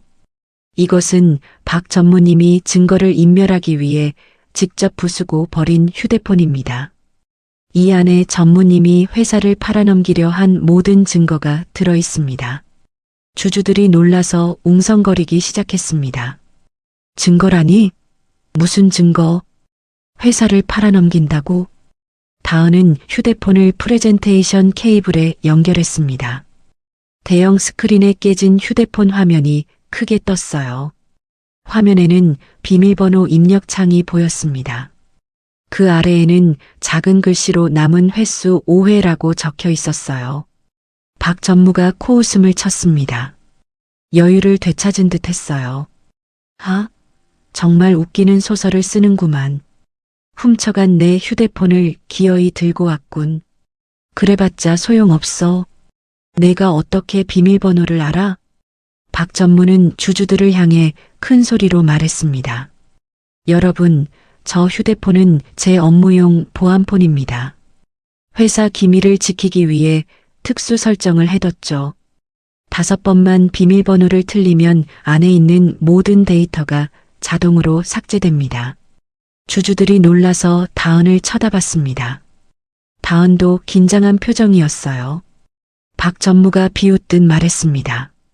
그러니까 저 여자가 아무리 눌러봤자 소용없다고요. 5번 틀리면 모든 증거가 사라져요. 어디 한번 해봐. 장내가 숨을 죽였습니다. 다은은 마른 침을 꿀꺽 삼켰어요. 손이 떨렸습니다. 기회는 단 5번. 여기서 실패하면 모든 게 끝이야. 다은은 심호흡을 하고 떨리는 손을 들어 올렸습니다. 전무님은 회사를 사랑했을까? 다은의 머릿속에 청소하던 때의 기억이 떠올랐습니다. 회사 로비에 크게 새겨진 창립기념일. 5월 1일. 다은은 조심스럽게 숫자를 눌렀습니다. 0501. 화면이 빨갛게 변했습니다. 비밀번호 오류입니다. 남은 횟수 4회. 박 전무가 킬킬 웃었습니다. 맞죠? 아무것도 모르는 주제에. 기회가 하나 날아갔네. 그냥 포기하고 내려와. 다은의 손이 더 심하게 떨렸습니다. 등 뒤에서 만석이 다은의 어깨를 가볍게 잡아줬어요. 괜찮네. 자네를 믿네. 다은은 다시 생각에 잠겼습니다. 회사 창립일이 아니라면 본인 생일? 전무실 벽에 걸려있던 커다란 연간 달력이 떠올랐습니다. 넓은 달력에 1년 중 딱 2날짜에만 빨간색 동그라미가 쳐져 있었어요. 하나는 10월 23일. 생일이라고 작게 적혀 있었죠. 다은은 조심스럽게 숫자를 눌렀습니다. 1023. 화면이 또다시 빨갛게 변했습니다. 비밀번호 오류입니다. 남은 횟수 3회. 박 전무가 손뼉을 치며 웃었습니다. 꺼봐. 청소부 주제에 뭘 알겠어? 이제 3번밖에 남지 않았는데? 박 전무는 보안 요원들을 향해 손짓했습니다. 저 여자 당장 끌어내. 보안 요원 2명이 다시 다가왔습니다. 하지만 만석이 앞을 막아섰어요. 아직 기회가 3번이나 남았다네. 끝까지 지켜보게. 다은은 눈을 감았습니다. 온 신경을 집중했어요. 전무님이 정말로 사랑한 건 뭐였을까? 그때 다은의 머릿속에 한 장면이 선명하게 떠올랐습니다. 차가운 전무실, 먼지 하나 없이 깨끗한 책상. 하지만 유일하게 따뜻한 느낌을 주던 것이 하나 있었어요. 책상 위에 액자, 환하게 웃고 있는 젊은 여성의 사진, 그리고 벽걸이 달력에 빨간 펜으로 별표까지 그려져 있던 그 날짜. 11월 12일. 우리 공주님 생일. 다은은 천천히 눈을 떴습니다. 이번에는 확신이 있었어요. 다은이 마이크를 잡고 낮은 목소리로 말했습니다. 전무님은 회사를 사랑하지 않으셨죠. 본인 자신도 사랑하지 않으셨고요. 박 전무의 표정이 미세하게 변했습니다. 당신이 유일하게 사랑한 건 오직 따님뿐이었습니다. 박 전무의 얼굴이 굳었습니다. 뭐라고? 다은은 확신에 찬 손가락으로 숫자를 눌렀습니다. 1112. 잠시 침묵이 흘렀습니다. 찰칵. 잠금 해제되었습니다. 띠링. 경쾌한 소리와 함께 홈 화면이 열렸습니다. 스크린에 휴대폰 바탕화면이 크게 떴어요. 장내에서 탄성이 터져 나왔습니다. 와, 열렸어. 대단한데? 박전무의 얼굴이 새하얗게 질렸습니다. 백지장처럼 핏기가 하나도 없었어요. 아, 안 돼.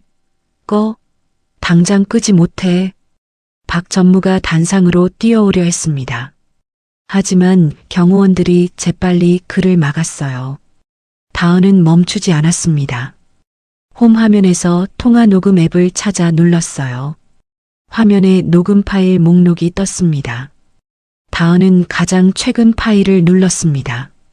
재생 시작. 스피커에서 목소리가 흘러나왔습니다. 회사 매각건 말이야.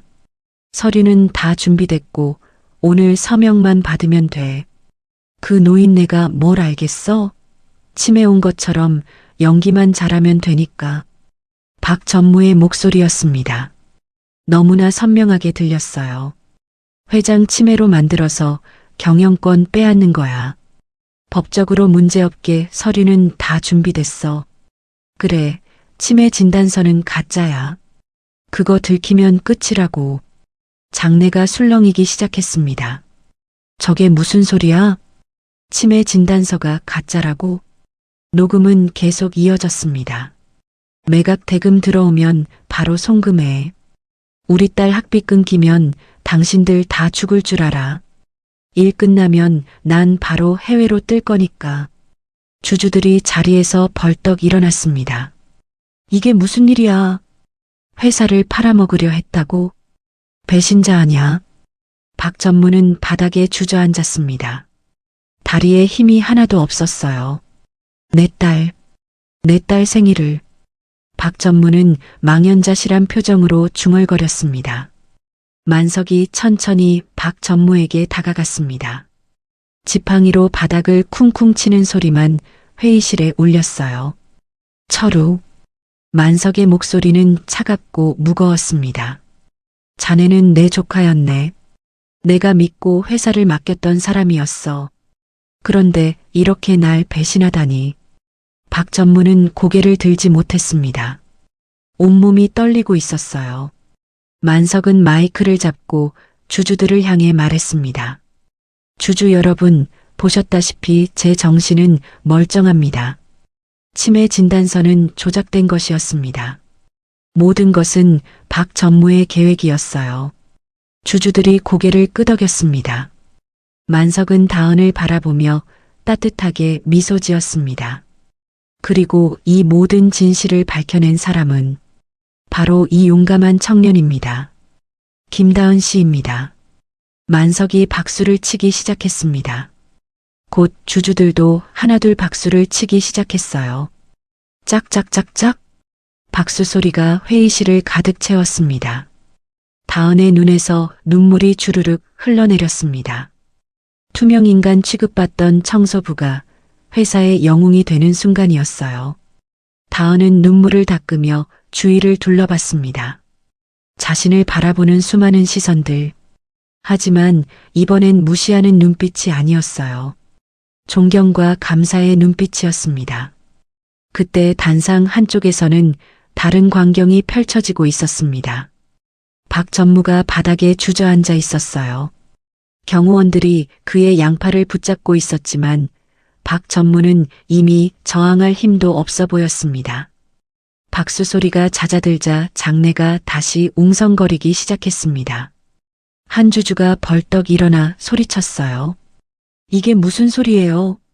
회사를 팔아넘기려 했다니. 다른 주주도 자리에서 일어났습니다. 배임이에요. 횡령이고 당장 경찰에 신고해야 합니다. 끌어내요. 당장 끌어내라고요. 주주들의 분노가 폭발했습니다. 신뢰했던 전무가 회사를 배신했다는 사실에 모두가 충격을 받았어요. 박전무는 사색이 된 얼굴로 비틀거리며 일어섰습니다. 그리고는 단상 위 마이크를 붙잡았어요. 아, 아닙니다. 박 전무의 목소리가 떨렸습니다. 이건 조작이에요. 저 여자가 앙심을 품고 녹음을 조작한 겁니다. 박 전무는 다은을 가리키며 소리쳤어요. 다 모함입니다. 여러분 믿으시면 안 됩니다. 저는 회사를 위해서. 하지만 아무도 그의 말을 믿지 않았습니다.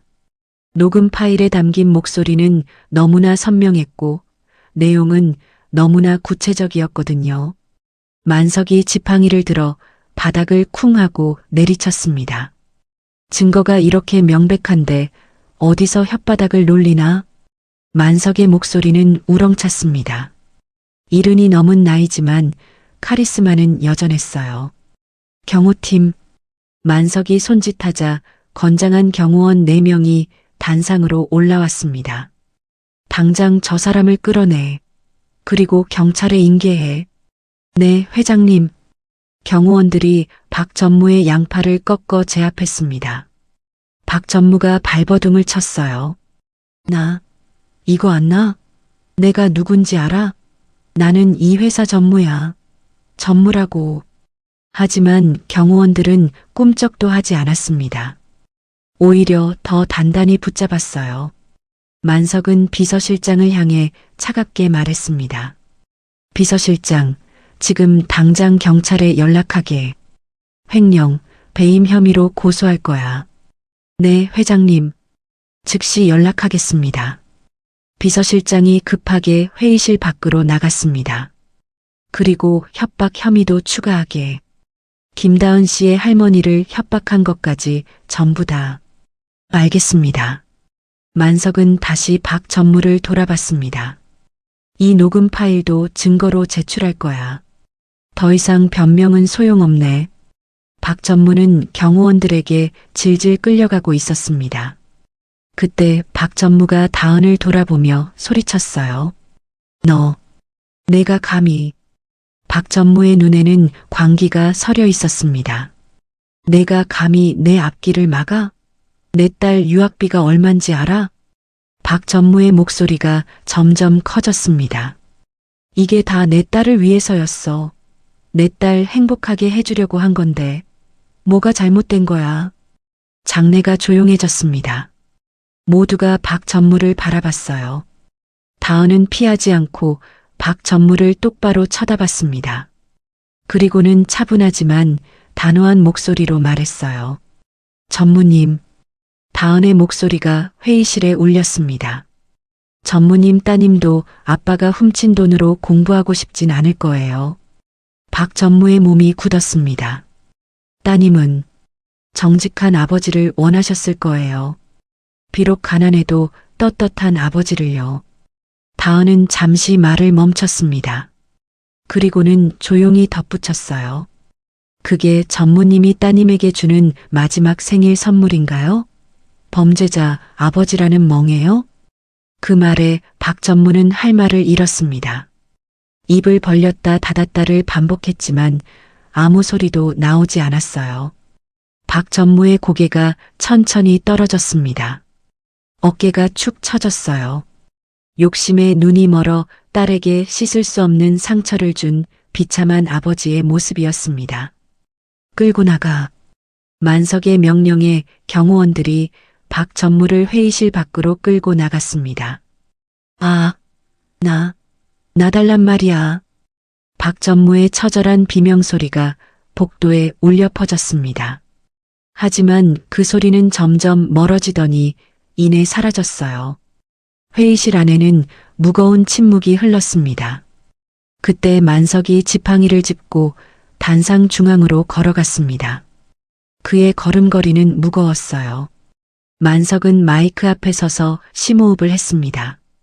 그리고는 떨리는 목소리로 말하기 시작했어요. 주주 여러분, 그리고 임직원 여러분. 만석의 목소리가 회의실에 울렸습니다. 오늘 이 자리에서 제 부덕의 소치로 회사가 큰 위기를 겪을 뻔했습니다. 만석은 잠시 말을 멈추고 주위를 둘러봤어요. 제가 사람을 제대로 보지 못했습니다. 제 조카를 믿고 회사를 맡겼지만 그가 이런 배신을 할 줄은 몰랐습니다. 만석의 눈가가 붉어졌습니다. 진심으로 사죄드립니다. 만석이 깊이 허리를 숙였습니다. 이른이 넘은 노인이 구부정한 허리로 고개를 숙이는 모습에 주주들도 숙연해졌어요. 잠시 침묵이 흐른 뒤 만석이 천천히 고개를 들었습니다. 그리고는 다은의 어깨를 부드럽게 감싸며 앞으로 이끌었습니다. 수백 명의 시선이 다은에게 쏠렸습니다. 다은은 긴장한 표정으로 서 있었어요. 이 청년은 아무도 관심 갖지 않는 새벽 시간에도 성실하게 일했습니다. 남이 보지 않는 곳에서도 양심을 지켰어요. 만석은 다은을 바라보며 미소 지었습니다. 그리고 위험을 무릅쓰고 진실을 밝혀냈습니다. 자신의 직장을 잃고 도둑 취급을 받으면서도요.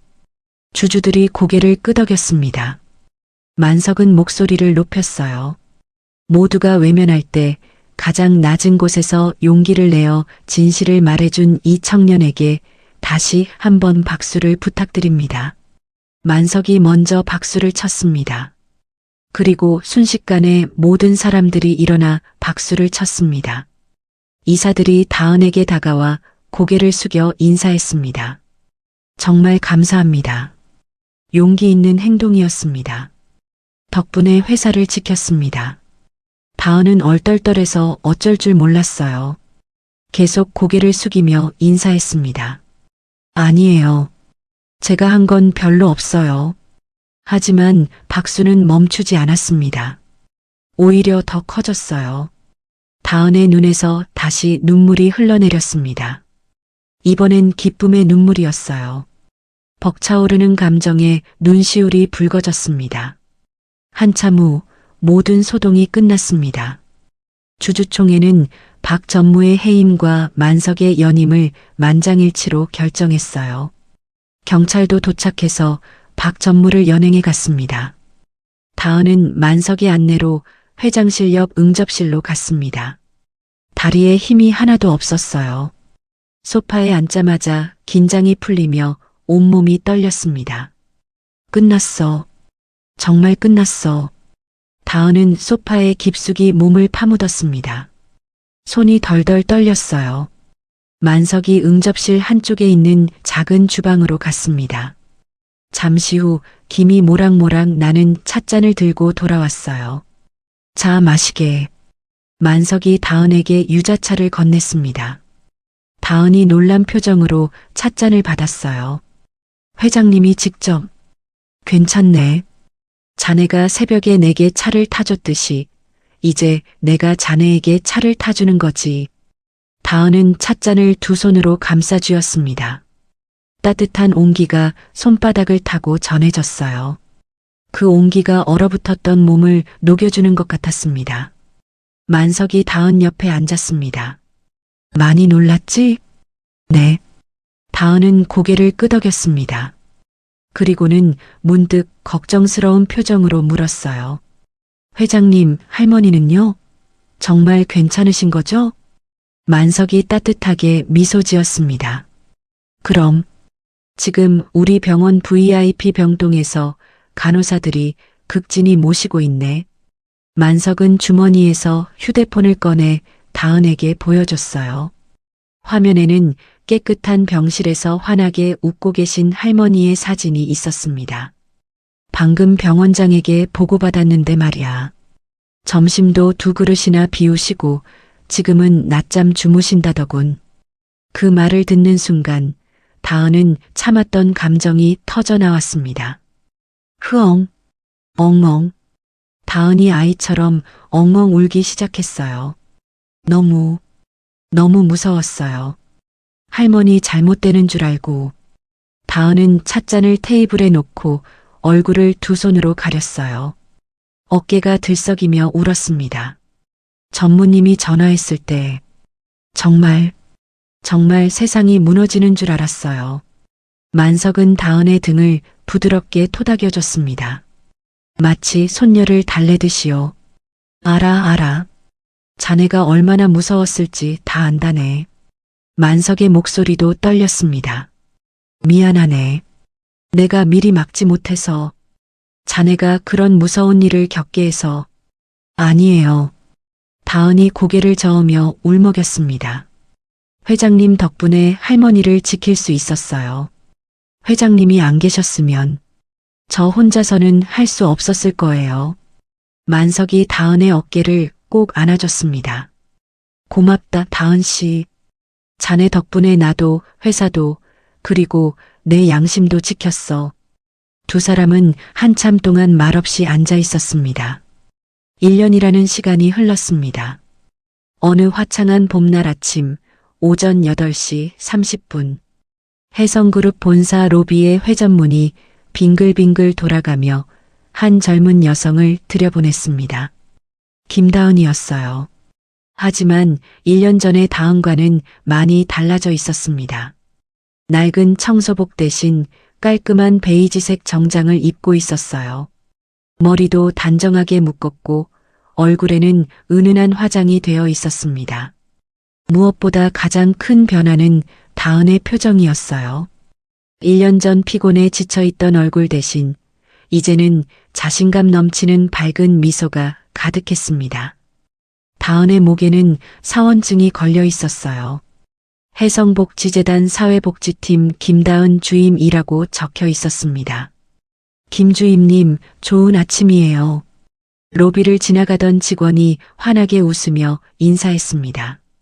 아, 네. 좋은 아침입니다. 다은도 밝게 웃으며 인사를 받았어요. 엘리베이터를 기다리는 동안 다은은 로비를 둘러봤습니다. 1년 전 이곳에서 청소를 하던 자신의 모습이 떠올랐어요. 새벽 5시에 출근해서 청소 카트를 밀던 모습. 아무도 관심 갖지 않던 투명 인간 같던 시절. 정말 많이 달라졌어. 다은은 마음속으로 중얼거렸습니다. 박 전무 사건 이후 만석은 다은에게 전폭적인 지원을 해줬습니다. 우선 해성병원에서 할머니를 VIP 대우로 모시게 해줬어요. 전문 요양사가 상주하는 특별병동에서 할머니는 최고의 케어를 받고 계셨습니다. 그리고 다은에게는 야간 대학사회복지학과 입학을 지원해줬어요. 학비는 물론이고 생활비까지 장학금으로 지원해줬습니다. 낮에는 해성복지재단에서 일하고 저녁에는 대학에서 공부하는 바쁜 일상이었지만 다은은 행복했어요. 더 이상 병원비 걱정을 하지 않아도 됐고 할머니와 생이별할까 두려워하지 않아도 됐으니까요. 엘리베이터가 도착했습니다. 다은은 5층에 있는 복지재단 사무실로 올라갔어요. 다은 씨, 어서 와요. 주임님, 오늘 일정 확인하셨어요? 동료 직원들이 반갑게 인사했습니다. 다은은 자신의 자리로 가서 가방을 내려놓았어요. 책상 위에는 액자가 하나 놓여 있었습니다. 할머니의 사진이었어요. 사진 속 할머니는 깨끗한 병실에서 환하게 웃고 계셨습니다. 두 손으로 V를 그리고 계셨죠.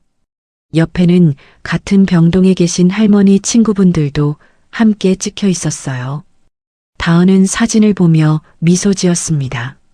할머니, 오늘도 건강하게 지내고 계시겠지? 1년 전 치매로 고생하시던 할머니는 이제 많이 좋아지셨습니다. 전문적인 치료와 케어 덕분이었어요. 기억력도 조금씩 돌아오고 계셨습니다. 무엇보다 할머니는 이제 외롭지 않으셨어요. 같은 병동에 계신 어르신들과 친구가 되셔서 매일 즐겁게 지내고 계셨습니다. 지옥 같던 삶이 거짓말처럼 천국으로 바뀌었어. 다은은 가슴 깊이 감사했습니다. 다은 씨, 오늘 오전에 독거노인 가정 방문 있어요. 준비됐죠? 팀장님이 물었습니다. 네, 준비 다 됐습니다. 다은은 힘차게 대답했어요. 이제 다은은 어려운 이웃을 돕는 사회복지사로 일하고 있었습니다. 자신이 받은 도움을 이제는 다른 사람들에게 나눠주는 거였죠. 오전 8시 50분. 회의 준비를 위해 1층 로비로 내려온 다은은 엘리베이터를 기다리고 있었습니다. 그때였어요. 아이고. 갑자기 큰 소리가 들렸습니다. 다은이 고개를 돌리니 청소 카트를 밀던 중년 여성이 물통을 엎질러 버렸어요. 철벅! 물이 대리석 바닥에 쏟아졌습니다. 여사님은 당황해서 어쩔 줄 몰라 하셨어요. 아이고, 이를 어째. 큰일 났네. 여사님의 목소리가 떨렸습니다. 손도 부들부들 떨리고 있었어요.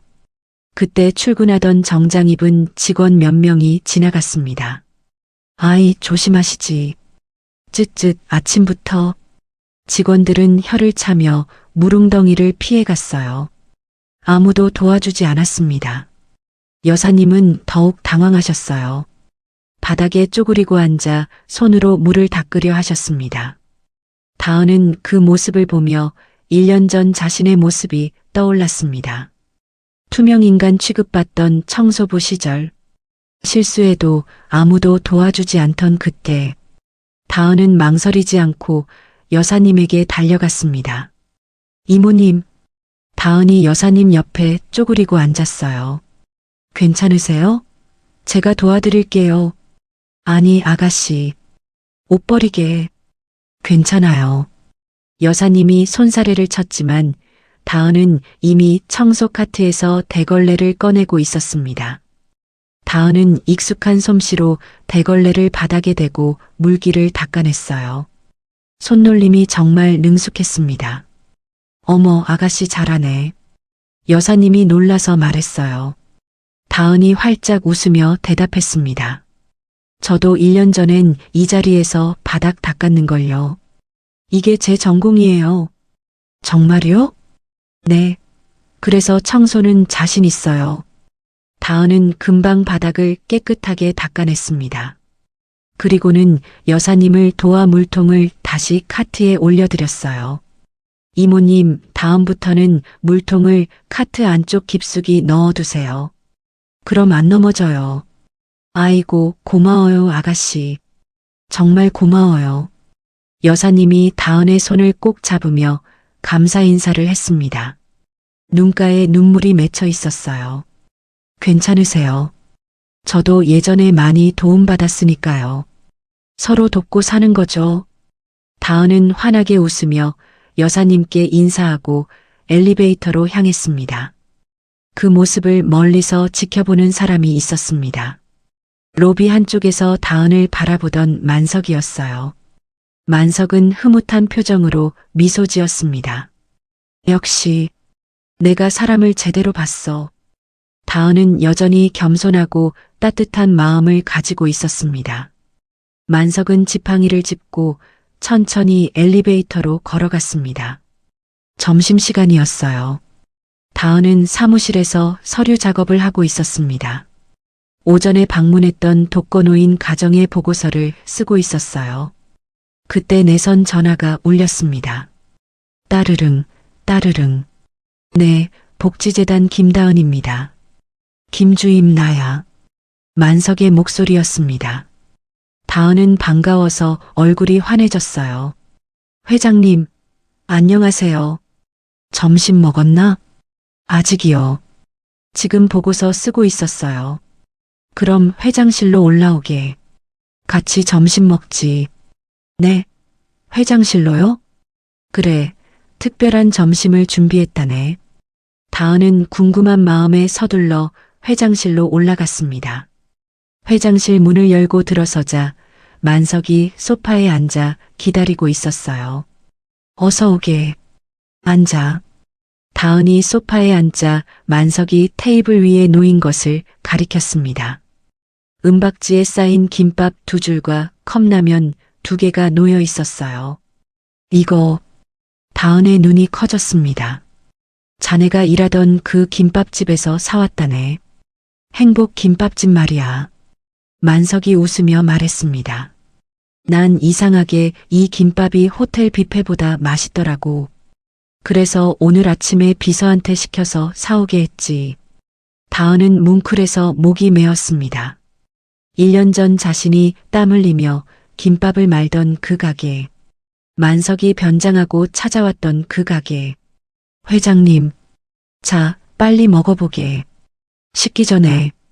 만석이 김밥 한 줄을 다은에게 건넸습니다. 다은은 은박지를 벗기고 김밥 한 조각을 집어 먹었어요. 여전히 맛있네요. 그렇지? 나도 이 김밥이 참 좋더라고. 만석도 김밥을 한 조각 집어 먹었습니다. 그리고는 컵라면에 뜨거운 물을 부었어요. 라면도 같이 먹어야 제맛이지. 회장님, 다은이 깜짝 놀라 만석의 손을 잡았습니다. 건강 생각하셔야죠. 라면 국물은 다 드시면 안 돼요. 만석이 허허 웃었습니다. 허허, 우리 청소 반장님 잔소리는 여전하구만. 청소 반장이 아니라 복지주임이에요. 다은도 웃으며 말했습니다. 두 사람은 마주보고 앉아 김밥을 먹었어요. 호화로운 회장실에서 먹는 김밥과 라면. 이상하게도 세상 어떤 음식보다 맛있었습니다. 한참 먹다가 만석이 젓가락을 내려놓았습니다. 다은아. 네, 회장님. 만석의 목소리가 부드러워졌습니다. 고맙다. 내 곁에 있어줘서. 다은이 고개를 들어 만석을 봤어요. 만석의 눈가가 촉촉해져 있었습니다. 내게 손녀가 있었다면 딱 너 같았을 게다. 다은의 눈에서 눈물이 주르륵 흘러내렸습니다. 저도요, 회장님.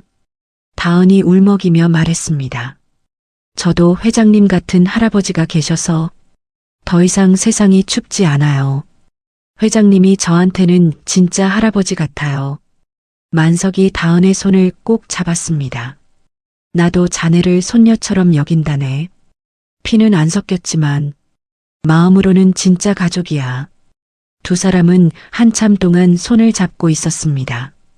창밖으로 따스한 봄 햇살이 쏟아져 들어왔어요. 회장실 안을 환하게 비추었습니다. 그 햇살 속에서 웃고 있는 두 사람. 70이 넘은 노인과 28이 된 청년. 피 한 방울 섞이지 않았지만 서로의 상처를 보듬어주며 진짜 가족이 된 두 사람. 새벽 5시 차가운 회장실에서 시작된 인연이 이제는 따뜻한 가족애로 피어났습니다. 오늘의 이야기가 당신의 마음에 작은 울림을 드렸다면 앞으로도 당신의 나날에 잔잔한 위로가 될 이야기들로 찾아뵐 수 있도록 구독과 좋아요를 눌러주세요. 그리고 사연의 주인공을 위한 따뜻한 말씀도 댓글로 부탁드립니다. 당신의 오늘을 늘 응원합니다. 인생 나날이었습니다.